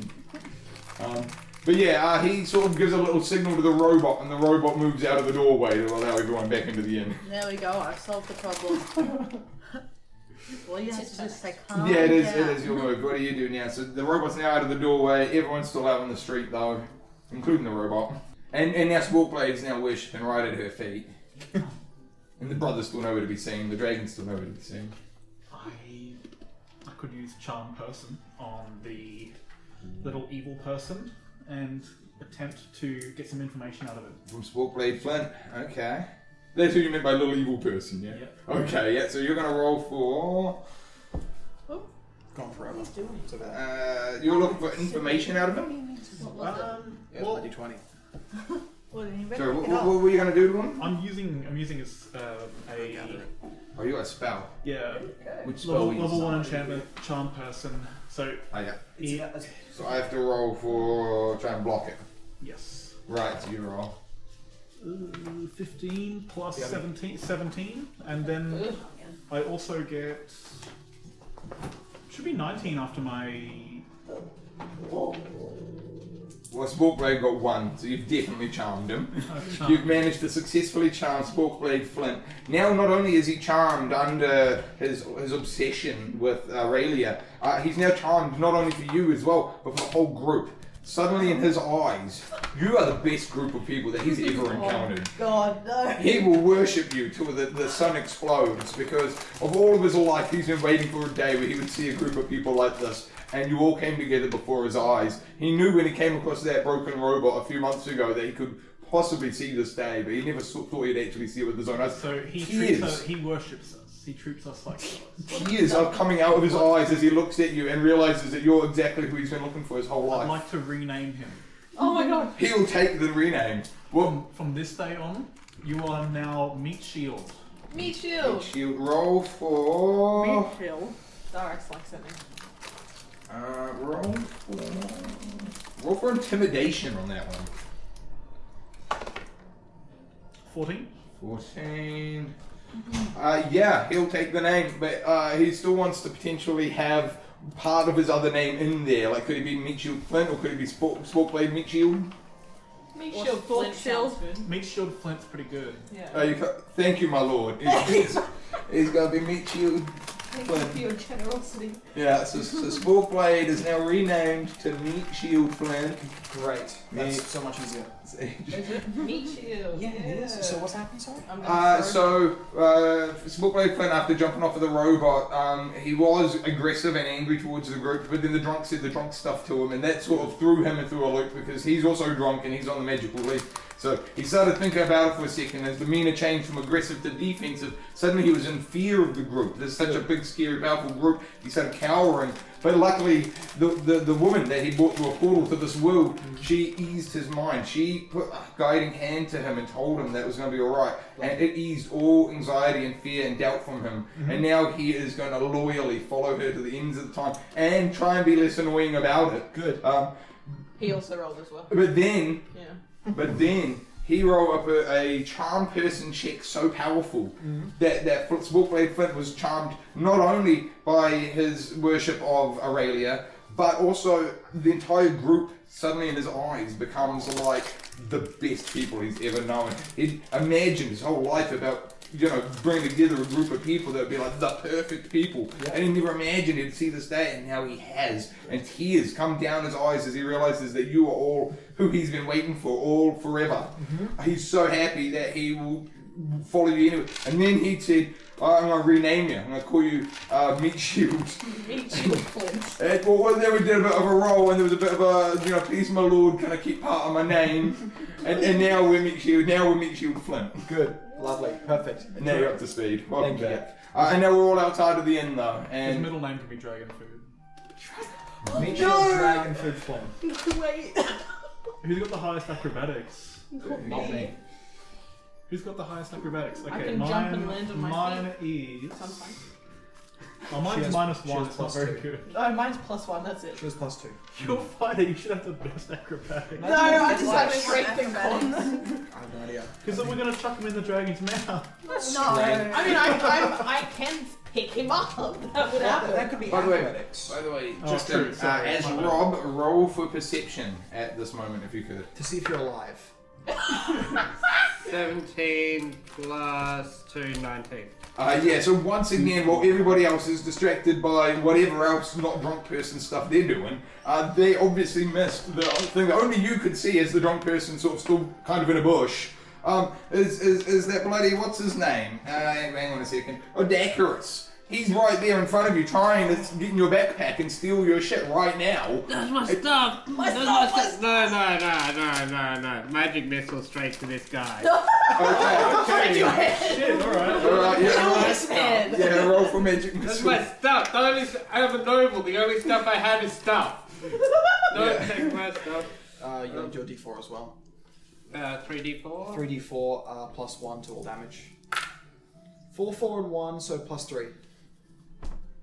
Yeah. So that's 8, 9, 12. There's 12 damage coming in. I need to roll against that. I get you. I love magic 3. Yeah, so he gets magic missile bad. How much damage is he magic missile doing? no, that was 12. Oh, 12. It does 12 Yeah, damage. you can't Magic miss missile it. cannot miss. No, it doesn't miss. No, he No. took the damage and he took it bad. Let me just confirm, but I'm 98. Wait, who are we attacking again? Oh, Daraax, the bloody cloud of smoke man. He's there. He's in the bushes trying to rob the rich guy. He's drunk in the bushes and none of you were watching. Yeah, I guess we're Came just back. killing this man. He's like, oh, That's it, I lost when- my when- stuff. I know where to get some more. Well, that's it. We're killing this man now. Sorry, guys. That does have a verbal and somatic element. What did you shout at him? He shouted magic missile. Stuff, magic missile. I think he yelled my stuff magic missile. No. I'm so happy I remembered that. off Some by- drunk yelling. Excellent. So we've just. He's I not only dead have now, 9 is he? health. You would have. Yeah. I've got 5. One of those missiles would have killed me. Yeah. Well, don't worry. We'll get to heal before next. So did you kill him? No, you didn't kill him, but you did severely wound him. He sort of calls out in surprise as your attack sort of catches him off guard because you thought he was sneaky, sort of sneaking up on the bush, sneaking in the bag. He thought he was real sneaky about the whole thing, and nobody else saw him either, so he was pretty sneaky. But no, unfortunately, you did catch him off guard, and you blasted him, and he flew back a distance as well from the impact of the thing. So he's one out of the bush. Yeah, he's a short distance from the bush now, and he is somewhat injured at this moment. But he turns and he begins to try and cast a spell on Meat Shield Dragon Food Flint. No! Yes. No, someone protect him. Hang on a moment. You can still protect him. That should have been a 2d6. 1 second. 5 million damage. and 2, 5, 6, 7. It disintegrates him on the spot. No, so he does a ranged spell attack that's called Life Siphon, where he drains some of the life out of Meat Shield Dragon Food Flint. He actually takes 7 HP out of him through necrotic damage, and he regains half of that as his own HP. So Daraax is just healed by 4, because I'm going to round up and I don't do halves. So he took 7 health from Meat Shield, and he's healed by 4. And that takes a move though, so he's done a move. So the next fastest reaction time would be out of you two. You've She's already got 2, I got 1. Yeah, so you then. In D&D, you always round down. Oh, it's round down, so her first? No, as in for the. Oh, okay, I see what you're saying. Instead of round up. Yeah. Right, give me 1 second then. Then 3 health then. He only got 3 You're the health. DM. You do whatever you want. I did like round ups because, you know, it's better for me in terms of Money. But yeah, okay, so he only got 3 health then. I'll go with that for now. But yeah, so regardless, he took 7 damage from Meat Shield and he gained 3 health through the process. So he's healed. By the way, just is he slightly. going to stay an NPC or when the guy comes Yeah, back if we and take kill over him, the character? If he's dead, he's a then necromancer. He'll be fine. He might have to create a new character. No, Andrew's right. It'd be if you do manage to kill him, he gets a new character. He gets told his one got killed off by the team. They were very persistent Well, on that. are we fighting? Because we need to roll for initiative. Okay, order is Tristan. Then the NPC that were fighting, and then everyone else.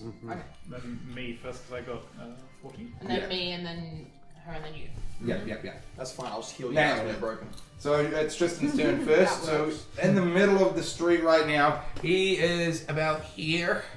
Kill him. Tristan, he's about here, the bad guy, and then you're here. You're in this bush still, kinda, and everyone else is sort of behind you. You're actually the closest person to him because everyone else is still in front of the end, kind of. Ash would be here, Ash and is then there. me and Andrew would be here. Yeah, you two are basically on the other side of the bush. So we're yeah. kind of just in a like triangle. Right? Yeah. All like. So make it. I'm gonna use Firebolt. a guy tried to steal from me. I love just going from drunk to just attack. Don't take my stuff. You did try and steal the So stuff. I make a ranged spell attack against the target. On hit, the target takes 1d10. Yep. So I've got a spell attack, so I roll a d20 plus that, Yeah. and if it beats the AC, which is 24. 24, Oh yeah, you beat it. You definitely beat it. And so how much damage are we doing? 1d10, that's a d10, 3. 3 damage. 3 damage. Okay, he definitely survives that, but he is not happy to be taking more damage.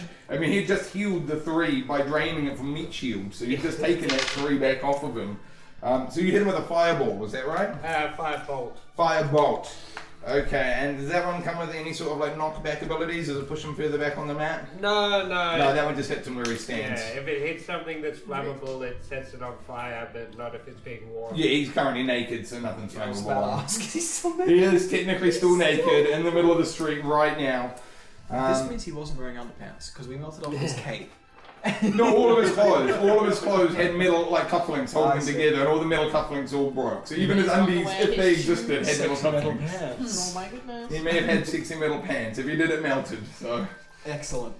Okay, who's next? yeah, no, actually he is next, and he is going to. This is just a fight between Tristan and him. So far? This is his second turn. He actually ignores Tristan, and he turns his attention back to his blood feud with Araelia. Yep. And he aims at you with a cantrip. It's a ranged attack. 18. Shit. He Okay. would be smarter than that. Nope. He's going to launch a cantrip at you. Necrotic Grasp. A ranged spell attack that does 1d8 of necrotic damage, and it restores him 1 HP of health. So he's going to get 1 HP of health, and you're going to suffer from. You need a roll as well. What's your AC? What's your... You beat it. Oh, okay. Yeah, it's 14. So yeah, she's going to take the damage then. So Can I 1d. like roll to defend against No. that? Nope, not on that one. Or stop it? Nah, No. If I'm a D8, hang on. There we go, D8. that's a cool die. Thank you. And it was the 8. Of course it was. I don't think So that you rolled take properly, 8. though. I don't think that rolled. You just dropped it. I did do this before doing that. Oh. 1! 8 again? No. No. One. Call it a 4. We could do a third roll. Yeah, this Just one's for the luck. real one, just because she tried to play the indecision card. You know, didn't accept the first one. She does Zero. only have 10 health. I mean, yeah. Fine. Well, Faith. 5. 5. That's Right. kind of in the middle. Right, so you take 5 necrotic damage. This is a type of damage that hurts you on a core level. Can you Like, heal me? you can, but in this wants moment, you feel a sizzling of your flesh in a way that you've never felt before. In your entirety of living in your other world, the world that you were born and you were raised, you'd never had your flesh sizzle in the way that it's currently sizzling. There are like warts like bursting out of the flesh from where this magical hand has gripped you from a distance, like this invisible force squishing in on you, searing your skin in a way that a pain you've never felt. You had some kind of a quote-unquote pain for small things back in your world, but you've never experienced something like this. That sucks. Australian sunburn. 5 So health now? you Yeah, she is at 5 right health here, now. just write like 10, cross it out, then write 5 or whatever. 'Cause Yeah, you but you're maxed probably it. going to heal me in a minute anyway. If I choose to. He's not She's just a healer, presumptuous. he does a lot of I'm other a things. cleric.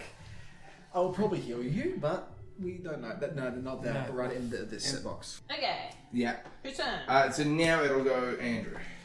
So, for my action point, I'll go ahead and just cast Healing Word on Aurora, Oh, There thank you you. go. I Don't appreciate even need it. to wait. which is No, he's going to start singing actually. which is really loud. 1d4 plus my spell modifier of Charisma, which is 2, Yeah, and this is a bonus action, not your action. which Ooh. I got a 4 plus 2, so that's 6. So she has HP 11 health. heal. Can I go up in health or is it max 10? Do you have a shit version of healing? What I get 2d4. Oh! No, well, with the Bard version, which is Oh, well, that probably makes sense. That makes sense. You've got might be Cleric, slightly Cleric. worse. It should be the same. Bard, Cleric, Druid all have it. Yep. See, this I get doesn't 2d4 erase plus spell very well. ability mod.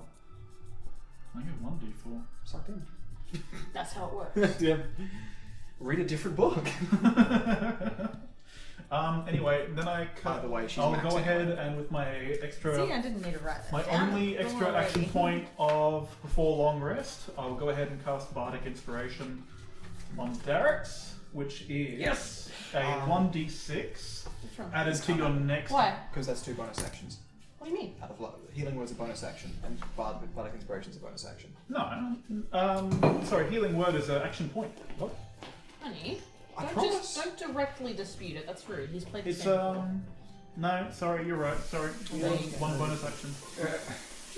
No, I You know. have to try. Be nice. Alright, so That's fine. I'll hit with him. with my actual action, I'll go ahead and just Kill him. hit with my long sword while playing a little solo on the drums. So you're going to hit him with the longsword? You got one hand on the which drum, is you got a a sword like 1d8 this. minus 1. D10 is. Oh, I hit him for 1. You hit him for 1 damage? Yeah, hit him for 1 With a damage. sword? With a long sword. So you nicked his Ooh. shoulder.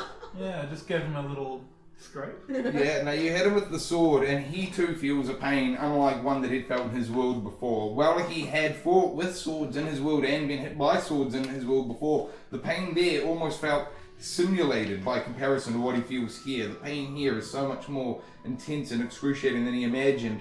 But to him, this isn't a deterrent. To him, this invigorates him. The idea that this world is somehow even more real than the one he's from. I believe you. I just don't know why mine is different. Where are you reading yours from? Oh, the actual The handbook. Okay. And now, you've done your move, yeah? You did 1 damage? I healed for maximum, so 6, Yeah. and then I scraped him on the knee for 1. You hit him with the sword, the long sword, 1 damage. Perfect. And now we're moving over to next in order. It's my turn. Your now. turn, and you've got a buff on you if I'm not mistaken. Yeah. I do not have a 1d4. buff. I thought he buffed you with the thing. No, that was a No, second I bonus Oh, yeah. action. That's right, it wouldn't have worked. My I'm bad. just gonna hit. Daraax pulls out his greatsword, and do I just? It's 2d. So you have 3 damage. I do 3 You damage. still get 3 damage. So you manage to graze him, you get 3 damage. Perfect. And then the next person on the turn set would be... Me. Yeah. Are you going to try anything else again? Murder. Murder him dead. Kill him dead. I want to go to bed. Let's see. Given that he's already weak and damaged, I wonder if he might be more susceptible to persuasion to like stop trying to hassle us and actually like come to a truce now that he's in a new world. Get Okay, rid of his so hate. you've got him on the ground. He's injured. All your teammates have all started hitting him with spells and She swords doesn't and have, stuff. like, He's she has taking just a small commander scrapes and left and outside right, and you say to him the words, Fucking "Stop." Yeah, no, you say like, look, you keep this up, you're gonna die.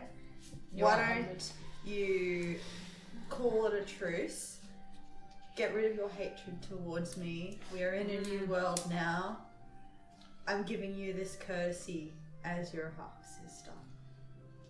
Okay, now roll for perception. And anyone This way. to intercept. This is the one you get the +5 to. Yeah. Depends on how you mean. So maybe What are you you'll gonna chill do? out. Daraax disagrees. He wants this guy dead. If I fail, Daraax you doesn't need care him. for If you fail, I'm gonna persuasion or use a spell. convince. Right, well, you let them have to negotiate Yeah. first, and you don't have to honour it if you don't want it. Okay. I'm a healer. But yeah, so roll for persuasion. So that's 9 That's or 6. 11. 11. Yes, he is willing to hear you out on that in terms of you say, stop, we're in a new world, let go your hatred for me, we can coexist, etc., etc. He sort of stands up, he's still naked, but he dusts himself off slightly, and he points towards Rob and says, I want back my artifact. I was pulled into this world, and my world is in an artifact in your backpack. Give me back my world, and I will leave all of you be. Say no. It's my stuff. It's my shit. It's in my backpack. It's my stuff. He's not getting my stuff. Fuck yeah. No, that's mine. I know that there's anything in there. I didn't see anything. He's just pointing in my backpack and saying, I want... Yeah, you have my world in your bag. Give me my world. Yeah, that's my stuff. It's my Yours world, and mate. yours. Why don't you have a look in your bag and see? No, this is my bad. I can't His remember. name is I'm Rob not- for a reason. I'm not opening my bag. Yeah, so My he's bag. now yelling that he's not going to open the bag. I think there was one turn not done yet, Alright. yeah, and so you've got a moment here before things kick off further. Oh, but he's Gonna kill the shit out of Rob's him right next absolutely said no. He's definitely said no, he's not opening his bag. It's Well, his you know bag what? with his Then I don't stuff. think talking's going to do anything because he's just had one chance and we've blown it. We've tried to talk to him so many I times. mean, What do he you was mean? open to talking. He there, was, but but then Rob he said, declined him. My world's in there. Yeah, give me my whole world's in your bag. Give me your bag. Hold on. Alright, To be fair, that's actually your fault for slipping into his bag and not telling anyone. You did slide a hand for that. Nobody. Hasn't it burnt through the bottom of that? No, it just sizzled the stuff in the bag. It didn't actually start melting it or burning it consistently. It just fine. made little sizzle noise as it entered. So now it's Alright. all molded together. I'm you going actually to- can't Tell me have it about all. it. with my spell, with my turn, I'm gonna use the command spell. I'm gonna stand in sort of the middle of the street, Yeah. very evident. I'm gonna point at him. I'm gonna very say, evident. "Halt!" And Oh. I'm gonna, which is just if it works, he's just gonna stop and just stand still and do nothing. Yeah. Which either means you guys are gonna wail on him, or something else is gonna happen. So you'll be on hold. Creature must succeed his saving throw. Okay, so he has to succeed his saving throw. Which type? Did I not? Creature must succeed wisdom. So Wisdom. make a wisdom saving throw against the DC 13. I'm gonna go 9. Well then he DC 14 anyway. So okay, he fails. This part's imagined. No, I gotcha. As Alright. a DM, I can do that. All right. So he failed. So He failed, yeah, okay. He completely Stops. stands still. His next action and bonus action are completely gone. Yeah. He's just there. He's just there, and by Yeah. there, he's right there, and he's just naked, and he's standing still, and he's just almost like he's lagged, video game style, as if the exact moment he's in is somehow extending out longer than it should be. Okay, he's just there. Can I, with my bonus action, go over and help pick up Rob from the ground where he still is? That is Is a he bonus casting action. Arcade this? Let me see your stats. So this whole time. Yeah, I'm gonna go with yeah. You do it. You don't need to roll nothing. You manage to walk over and pick Great. him up. Sure. This whole He's time just just now. been sitting on the ground yelling at everyone. Well, yeah, because he didn't know. Actually, Rob, I'm gonna have you roll for acrobatics as he tries to pick you up, whether or not you're You gonna better be. not pull me down. Yeah, roll for acrobatics. Oh 7. shit. Won't that break? Yeah, your so you do concentration? manage to pick him up, but he's a lot squirmier than the last time you picked him up. He's wriggling in ways that are not easy to carry right now. So he doesn't. He's fall in. rolled up, you know. He's got that rolled up energy. He's not easy to hold right now. Concentration. Great. Well then, Rob's up, and old mate's standing still in the middle of the street. Have fun. It is Rob's turn. It's Rob's turn. Rob's up. Yeah, I'm gonna be like, it was my stuff. I'm gonna give him my stuff. I'm gonna get rummaging in my bag. You start rummaging in your bag? Yeah, I'm gonna try and pull out a dagger. Okay. Roll for investigation. 11. 9. 9. What? You do find a dagger in your bag, but at the same time, you come across some items that you don't recognize. Some sort of weird wadding of clothes that seems to have some sort of strange energy that sort of. You can feel the energy on it as you're rummaging in the bag, almost as if somebody put something electric in there that's giving you like the static Just electricity. ignore it completely. Ignore it. Just get that. I give a can't shit. do it. I can't get it. Stab this guy. Yeah, so you've got your dagger now, it's in your Got the hand. dagger. Yeah, I'm gonna try and squirm off and rush him with the dagger. Alright, so I you wasn't go holding up. you. I just Yeah. picked you up. Just picked up? Yeah, he's just picked up. rushing him with the dagger. 4 plus 2. 5. So you did 5 damage. Yeah. Okay. Yeah, my stuff. He was my Get stuff. His Yeah. his guts fall out. The necromancer revives himself, and now he's back. I see Rob didn't want to use Yeah, so you walk up to him while he's frozen in place and you grab him. He's so drunk, he doesn't notice this guy standing there. It's just like, he thinks he's doing all the, the fancy moves. In your head it was a real fight for the day, but in real life you sort of drunkenly stabbed him. It's a little bit sloppy You're stabs, but mad when you look later and you're like, oh crap, it actually wasn't my stuff in my bag. Maybe, who knows? we'll get to that. He's It doesn't matter. an it's his aristocrat. Yeah, Everything is his anyway. it's true. I mean, come on. If it ended up in his bag. But yeah, so you managed to stab him a few times, and the blood does start to come out of him. Despite the fact that he came from a digital reality, his blood has the same shimmer to it and colour to it as the blood of anybody else you've ever seen. It is actually quite visceral, seeing the blood like in the moonlight dancing at you. Some of you that may have weaker stomachs, you know, are feeling just a little bit like, oh, that was surprisingly violent. Just the way that he's frozen in place and getting sort of like drunk stabbed, you know, it's a bit of a graphic scene that everyone just witnesses for a moment. But then the rest of the team jump back, did a little dodge, and then jump back in, stab again. Do a little dance back and forth, like, up to you, I think. So the necromancer's dead. No, he is bleeding currently, but he is incredibly weak. Right now, he is almost. If you want him to be dead, yeah, I guess hit him again. hit it once more. Yeah. We're ruining the I entire story. will confess, he appears to be on the brink of death. Since we're about to long rest, I may as well cast Bardic Inspiration on someone. What? So What's that? it just adds an extra d6 to their next roll. He can boost you up. Or bring you down. Or bring you And down. what is your goal? Fun. To help the next use person. it because you can only use it once. He a had day. an amazing song earlier in the night, and he's just refining it a little bit. Yeah. No. So you only get one per long rest. So Yeah. potentially you can have multiple per day, but you've got to Rest. to get it back. So I'm just getting it out of the way because we're about to long Yeah, rest. we're all about to go to bed in the end, so everyone gets their magic back by morning. You're just gonna start singing it somewhere. So it's a and they're gonna hear 3. So I succeed, and it's a 3 on. Whose turn is next? I believe Have we yours. skipped Alright. any? No, okay, it is my Yours. So We it- skipped it's a plus 3 to your next roll, turn. Okay. whatever it may be. I'm just gonna hit him again. He's standing. This is Yeah, our this is entire no plot way. point we're killing. like a Let's murder. metagame and not do this. You can do it. What do you? What? We could convert him to our side. We don't have to He's kill him dead. off. He's gotta be dead. Yeah, but I mean, you he need does to want the understand, robe back, man. but we don't want to give him the robe back. You No, understand he's this gonna guy be was trying crazy to attack necromancer. us Well, of course we before. don't want to give it back. It's Rob's. Yeah. Master. To be honest with you, Yep. I don't really care what happens. So, Pod. Yeah, I'm I gonna do honestly I'm so. just going to take my items and I'm going to walk into the inn. Okay, so you've entered the end. Well, who did you boost? You boosted her with your music. Yes, you played one last amazing tune and And one then you straight just to cut the all end. the shit and then walk Yeah, away. yeah, You gotta- straight mid-song into Bardic the pub. Inspiration is.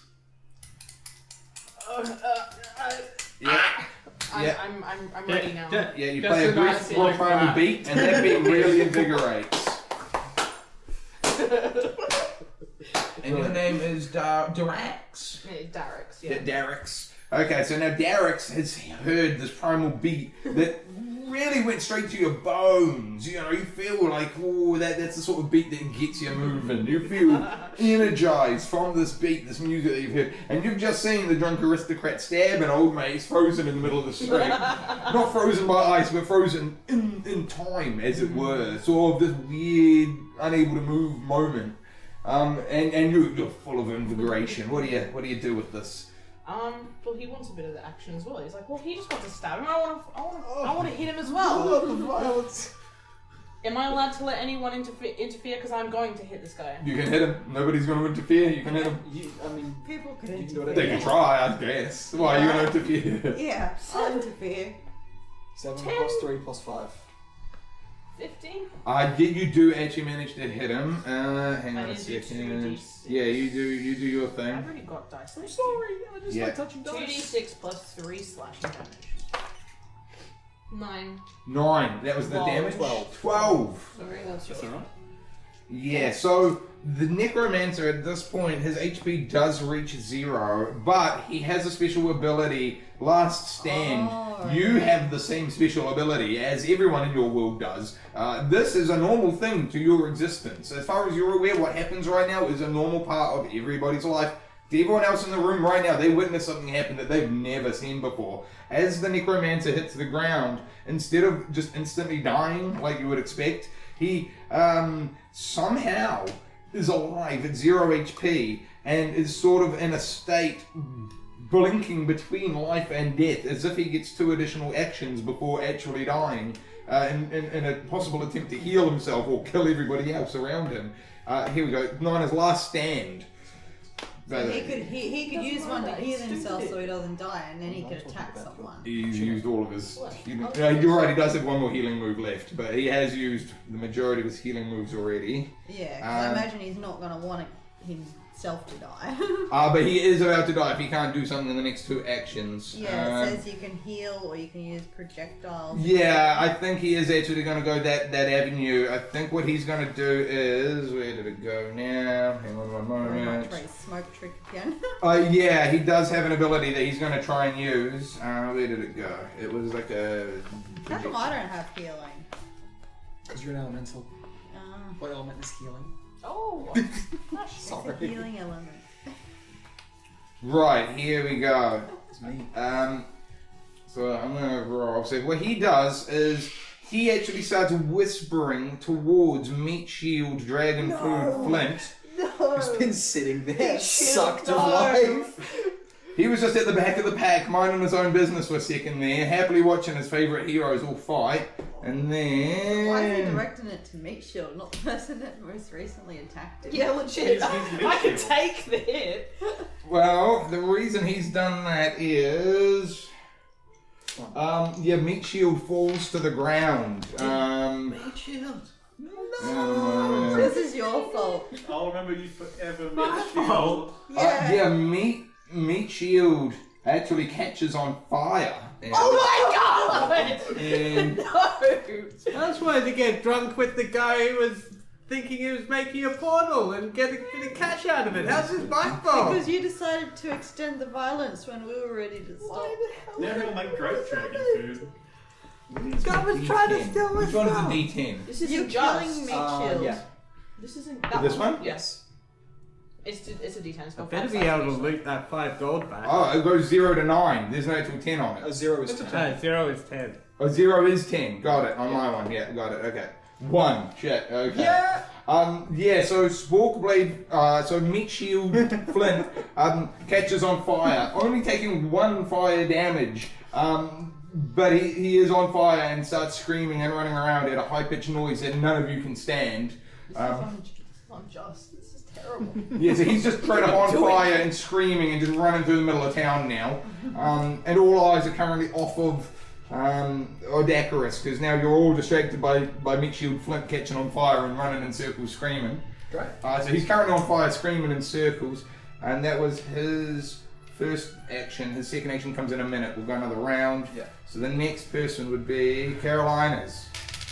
Good. Oh, so he doesn't do his 2 actions at once? Nope. He gets 1 action and then the turn and then another action. So he's got 1 more chance to survive. If he can kill Sporkblade in 1 more move, or if Sporkblade dies of unrelated anythings in the next turn, Yeah, or if anyone heals. or if anyone heals him. But if nothing happens in the next go, yeah, he might actually be dead. Yeah, well, Yeah, that that's- might be on you then.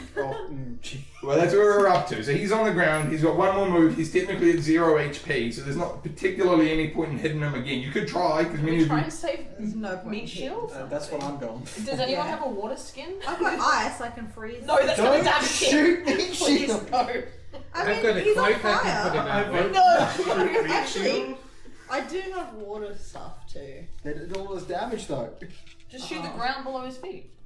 He'll have And he'll roll nice- around in the ground. He doesn't know how to do that. He's Meat Here we Shield. go. I've got splash jet of water. It says 1d6 bludgeoning can push small objects. I could just like. He is a small object.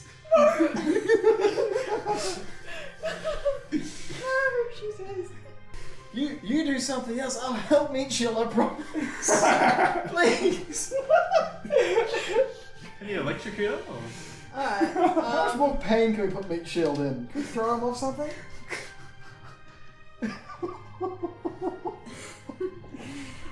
I Just grab him by the foot, just start use my slamming him on the elemental ground powers to fire out. to splash a jet of water into the sky directly above Meat Shield as it sprinkles down and illuminates the fire. Roll for Arcana. D20 for Arcana. D20.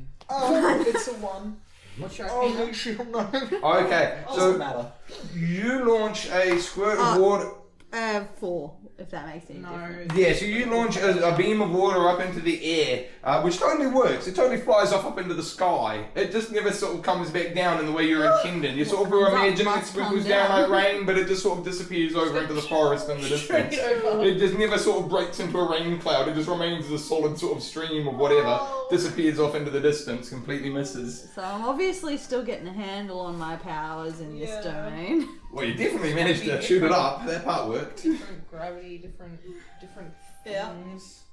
Yeah, I obviously it just didn't work liked the the control on that one. Yeah, it didn't work out the way you'd imagined, but you did manage to shoot water off into the distance. That part totally Yeah. worked. But it went over everyone's heads way off into the nobody knows. It definitely didn't At hit least I him. didn't aim it directly at him, or True, but you also didn't change his situation at all. He's still on fire, he's still running and screaming. He's taking slow fire damage as well as part of the being on fire. Oh crap. Don't worry, I got this. Okay, well now we're moving over to who's after you in the row, because we're still technically in the combat. It's me. Yeah, I think it is you, What's it got? Aristocrat. Yeah. He rolled real high back at the start of the After combat. her, it's me though. Yeah. Yeah, you're right, yeah, and then, it goes around, it goes around. Okay, yeah. so what are you gonna do? I'm gonna go save Meat Shield because he needs to live. He needs to live. All right. You could do like an area heal. I can't yet. I Um, can eventually. What? I've got a water. Do I have a water skin? One moment. Isn't it on the back of your I've got holy water.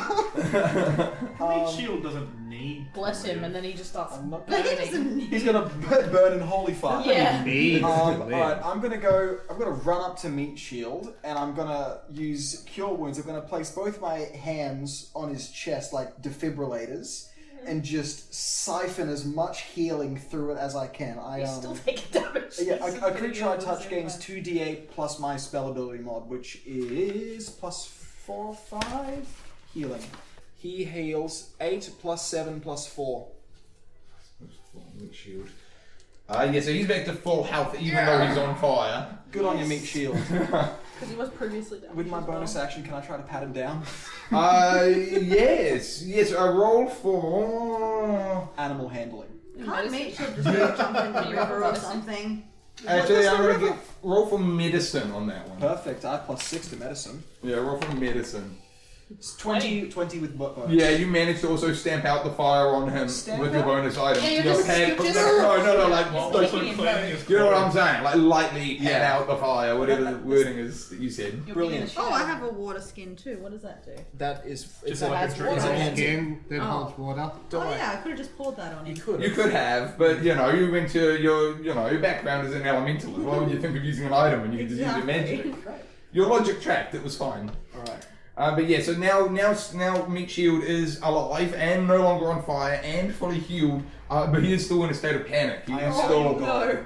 That's fine, as long as he panics away from the fight. yeah, he's just currently just panicking. He's kind of technically in your arms right now, but yeah, he's panicking. I hug him. Okay, well then you two are having a cuddle. And then the next move would be, I've lost track of the order, but I think Me. it's Tristan, yeah. Alright.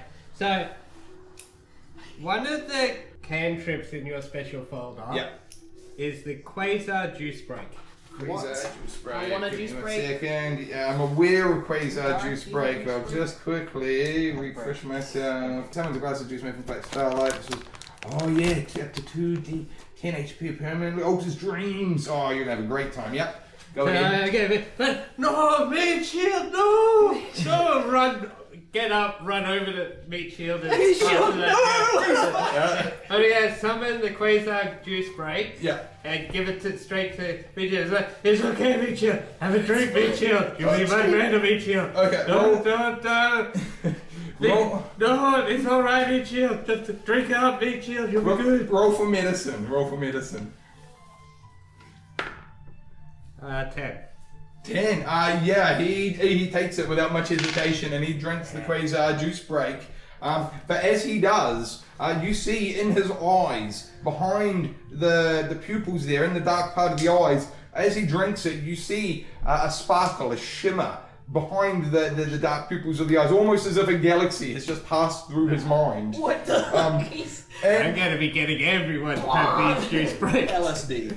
And on top of that, he is actually calmed in a way where a moment ago he was panicking, but now he is significantly calmer, almost as if he's at peace with the entire universe at this moment. And he just sort of sits placidly drinking his drink quietly, just observing the scene, you know?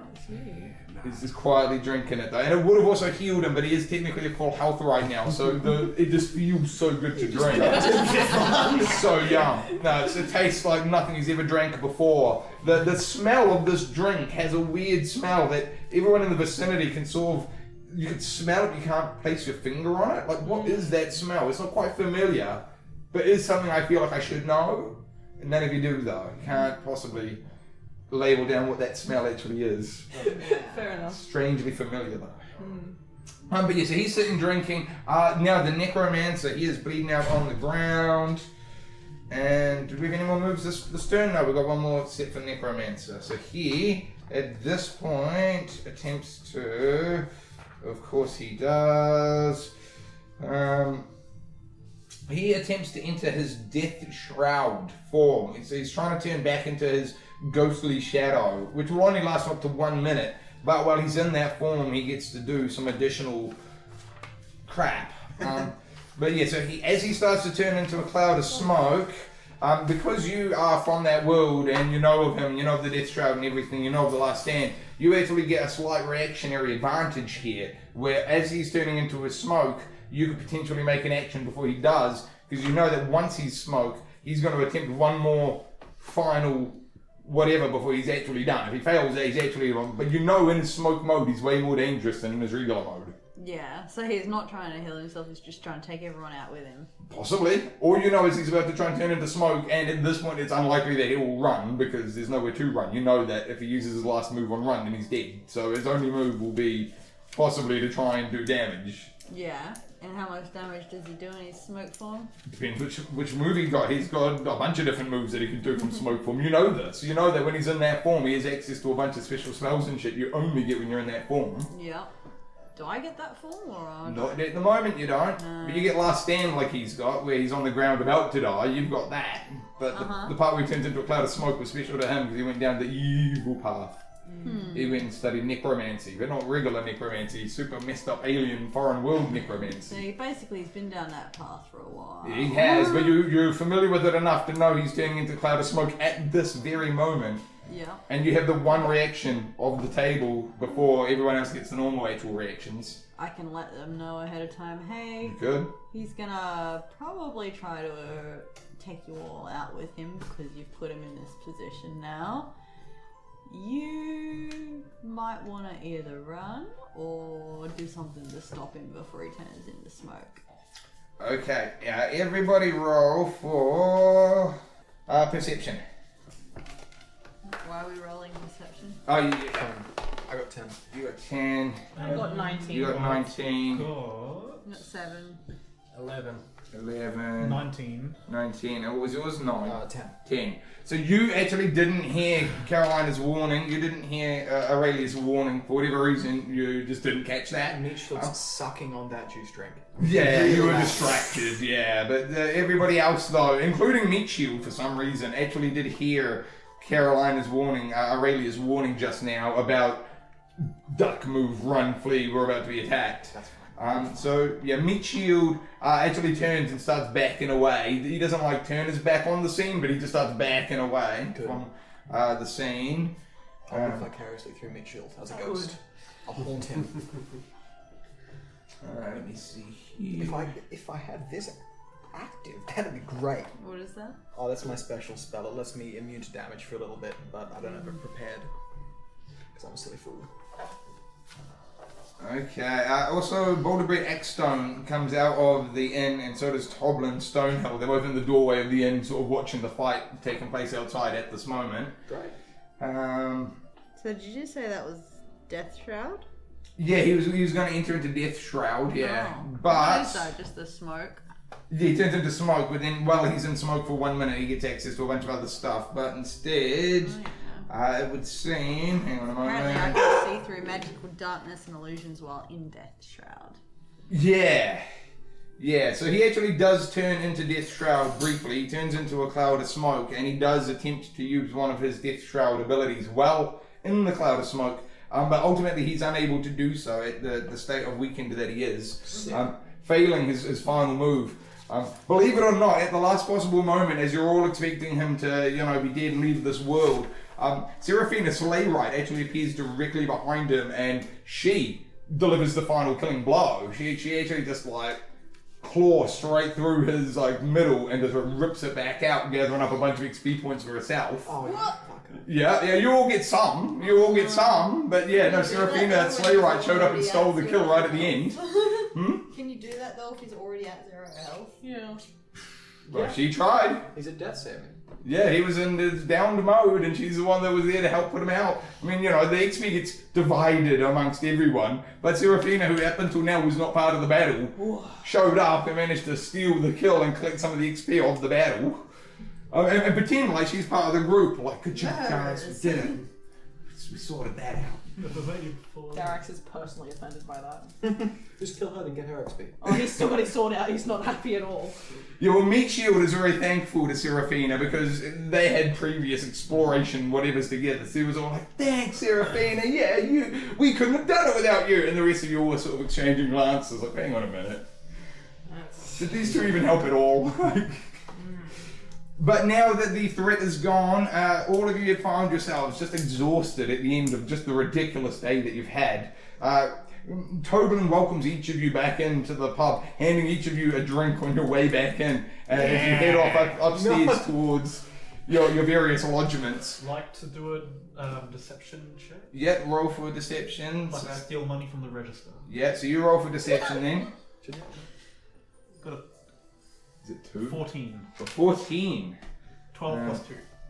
Yeah, no, Toblin is busy in the doorway handing out drinks to the various people entering, so he does not notice you looting his till. The till currently only has... End of the night of a pub. Yeah, it is the end of the night of a pub, but give me a second.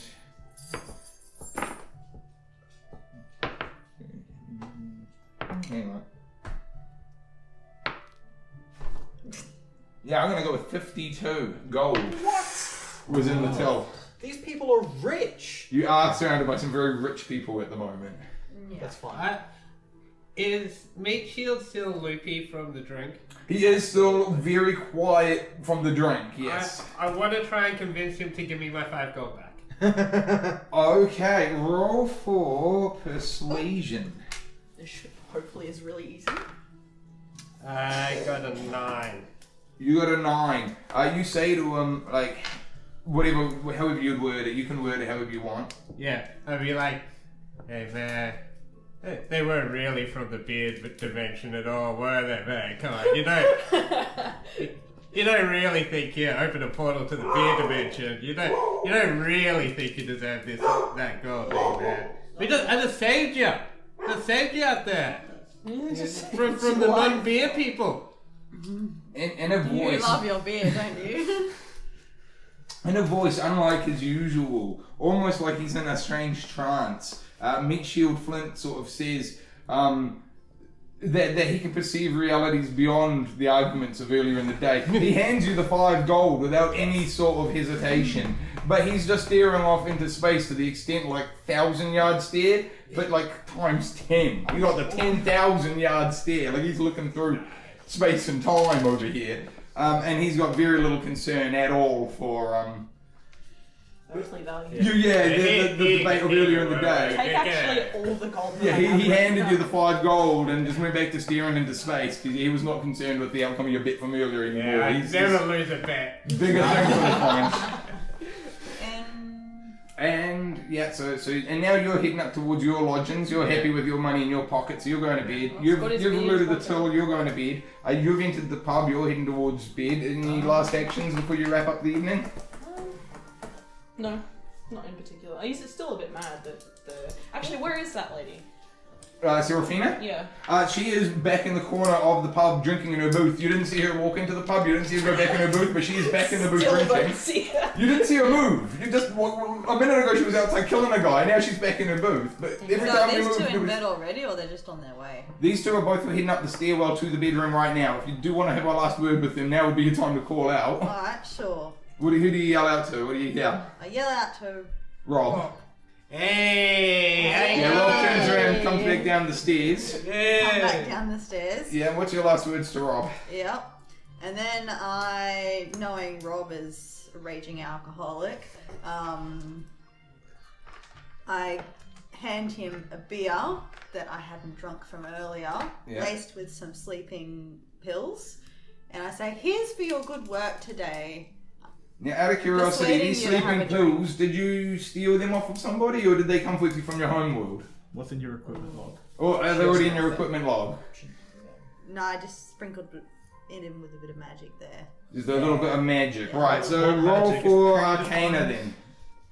Oh, for the Roll- spiking part of it. Yep, just roll for Arcana to see if you can do that. 16. 16, what's your Arcana bonus? +3. Yeah, I'm going to go with, even though you aren't familiar with the magic of this world, and even though you don't have a specific spell in mind, you do wave your hand over the drink with the As you intention of... mentioned, I've got extra the roofie abilities cantrip. for that. Yeah, well again, you, with the power of your own belief, you believe that Yeah. you can do this. You wave your hand over the beer with the intention of corrupting it, and surprisingly you do. You manage to somehow spike the beer Yeah. through sheer force of will. But yes, now you've handed him a spiked beer that is laced with sleepy magic. Yep. Confirmed. And he takes a big swig of it. Does he? Yeah. Oh yeah, he's swinging it back. He's like, Yeah, You and are he's from just the beer passed out. dimension. Believe it or not, Don't talk to me, Shield. Like you're not from the beer dimension. But you're from it is the best dimension. beer he has ever drunk, actually. Yeah, It tastes so good. unbelievably good. The most calming, soothing, and most delicious beer that he's ever had. So yeah, he is quietly telling you to never confess about the beer dimension. Yeah, don't tell him I had this great beer, you make the best beer. Yeah. So now he's holding on to that beer like it is more important than life itself. Yeah. Sure. Here, I got a Now drink he's- for you. I give her a quasar. Now Now he's you've pretty... just witnessed all of this, Oh, but it it, wasn't done yet. yeah, continue then.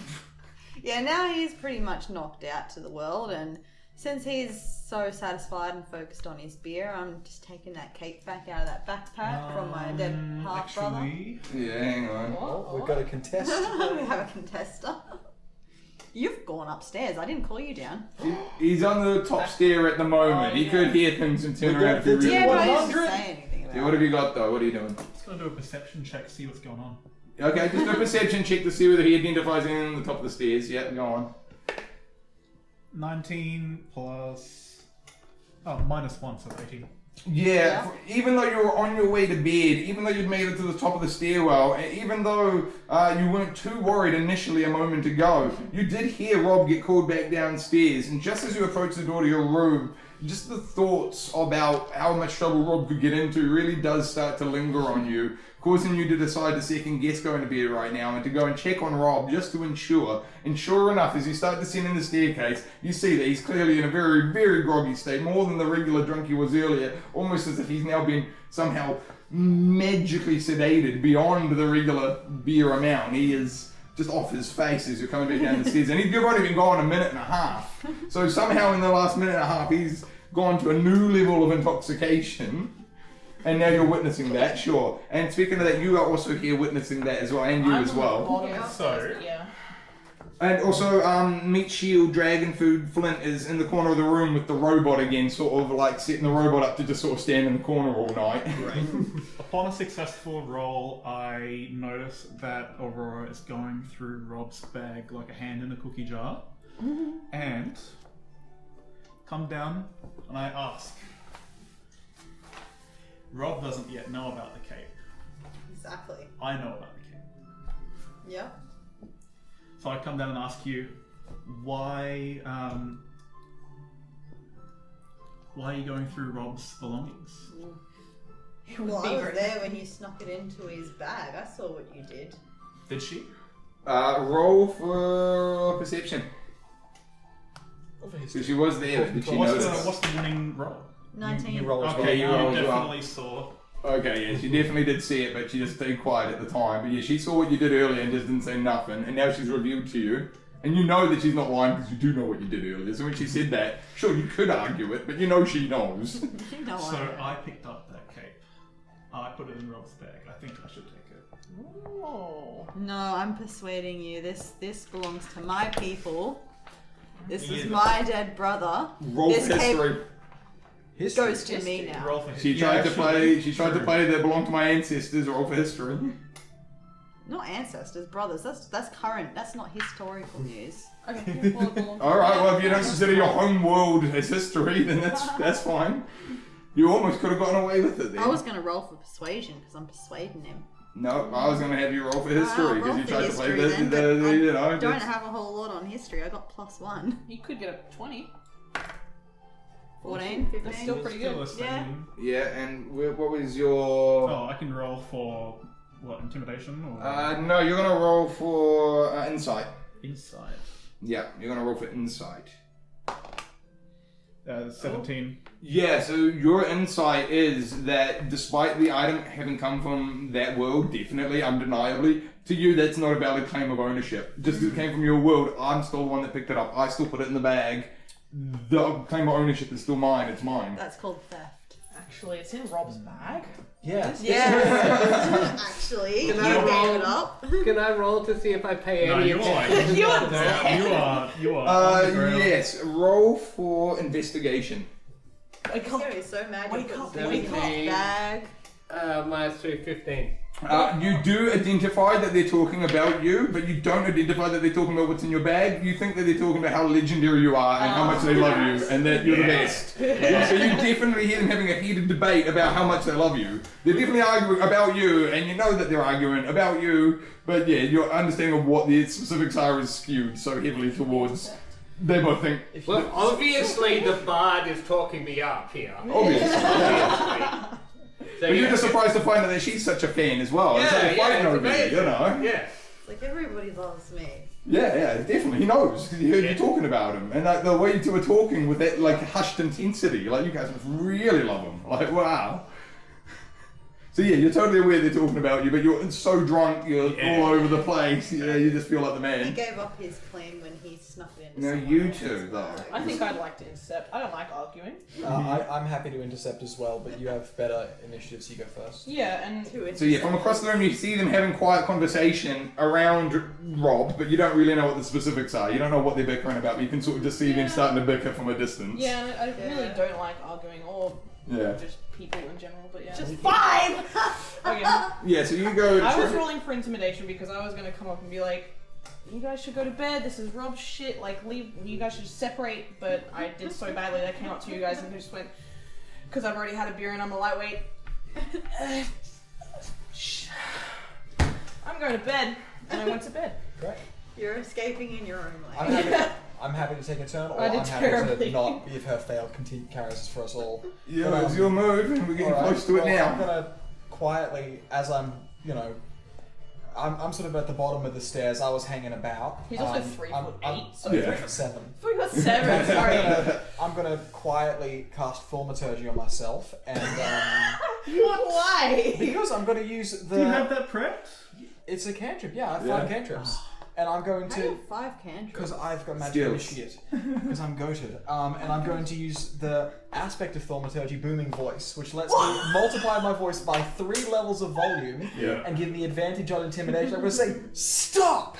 We've been through a lot tonight. You're trying to rob a man you've just drugged. Trying to rob Go Rob. to bed. By the way, How do you know he's roll been for intimidation on that one. With advantage, if you would. Yeah, with advantage, of course. Which means he gets to roll twice and pick the best of the 2 outcomes, I believe. For I have, just in case I Rob would pass probably on wake up the minus. next day and give it to me anyways. It's like, oh, actually, I yeah, found this 19. in my bag. Yeah, if you 19. asked for it. Okay, Booming so voice. And yeah, when you're you right, yell I'm so great. stop, I gave you such an not amazing only beer. does it shake the walls of the inn and put a stop to all conversation currently happening, You love me. your declaration of You're like, this is the stop best beer ever. echoes It helped me get across to the sleep. land, outward, It didn't all hurt the me. way to the sleeping white baby dragon adolescent What have you done? My bad. I just want everyone to be friends. His eyes crack open in his den at the word "what" echoing across the land, and it sort of just What have you logs done? the memory of that voice. Oh my god. Great. That's fine. He can remember me. He'll be scared of me now.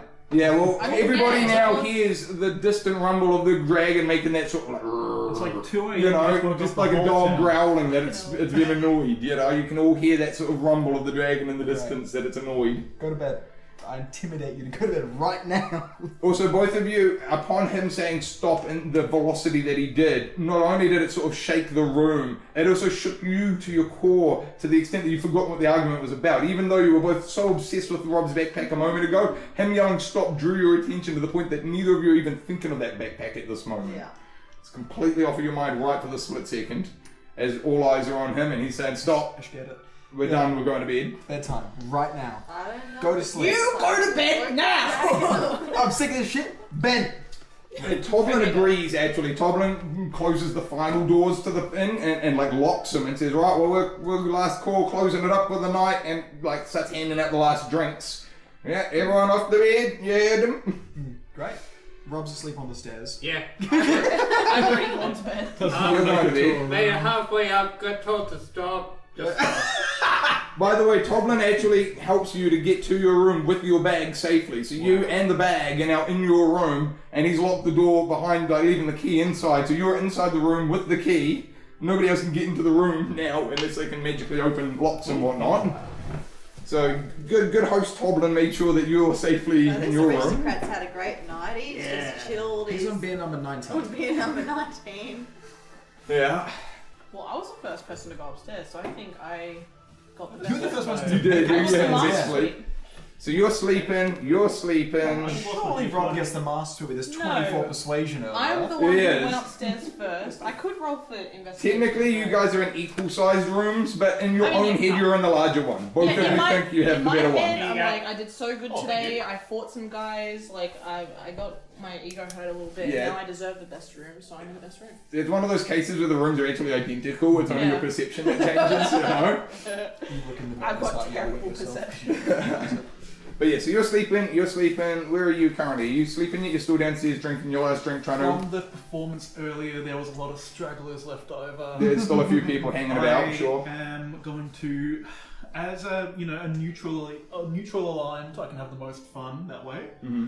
I'm just going to encourage my stragglers to just wreck the place. Just Down that Go hallway, ahead careful and, the door handle falls off. You might get locked inside.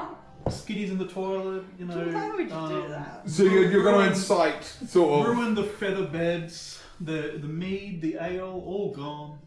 Oh, okay. So, by the way, as you say that, because Toblin is upstairs, sort of now a drunk aristocrat, he didn't hear any of this, but Seraphina, in her booth, sort of just looks up as if she was listening to your entire conversation and is just sort of like clocking you from across the room. But she doesn't say nothing. She just sort of gives you a look. And Boulder Breed, he's actually like basically asleep opposite Seraphina. Like he's like alive, but like he's not all the way conscious anymore. He's like, you push him over, he'll pass out possibly. So yeah, Boulder Breed's completely drunk, but Seraphina looks shockingly sober. But yeah, she's just giving you an icy look from across the room as you tell your fans to go nuts. Now that you've told them to go nuts, are you going to go to bed yourself, or what? You're going to stay up? You don't go to bed. You stay up drinking and partying. No, I do. Oh, you go to bed. All right, so you're going to bed. You said long rest. Insight trouble. Yeah. Now, from where you're standing, you've yelled, "Stop! Everyone, calm down. Go to bed." And shockingly, the majority of the patrons in the place have just immediately gone to bed. Good. Yeah. As they should. And they did. And so you're now sort of standing there. You've made your point. I think there might be Daraax, the dragon. No, they're sleeping. They're sleeping. Seraphina. No, not Seraphina. You are Araelia. I don't think Aurelia's gone to sleep yet. So you two are in the room. Last people standing. Just us two. I believe so. I'm giving you a stern look to keep going upstairs. Yeah, he's actually made his move. He's yelled the stop everyone go to bed thing. Karolina's your move. Aurelia's move. So he's staring at you, waiting for you to go to bed as instructed. Yeah. Everyone else has gone to bed. It's basically you, him, and a couple of NPCs that have been told go nuts. And why aren't you going to bed? I'm waiting for you to go upstairs. I'm following right behind. I'm standing on the stairs now. Foot on the stairs. He's got to stay up and pray to his deity. Yeah, I don't know. I've got to get my spell slots back. Got to say in prayers. Who's your deity? Elona, the goddess of the forest. Ah. Let's see. Do I want to do anything else tonight? Yeah, rest. It is highly recommended you rest. Despite coming from a digital world, sleep was a normal part of your existence there too. I'll take my leave then. As will I. I retire. Alright, everyone retires for the evening in their rooms and gets a good night's sleep based on the amount of time remaining in the night. So let's say between sort of 2 a.m. to about 8:30 a.m. and that's where we'll pick up next time as we'll wrap it up for this game, for this particular occasion. We've killed a necromancer, we've acquired some artifacts, we've upset a dragon. I mean, what didn't we do? We didn't kill a necromancer. We could actually stole him.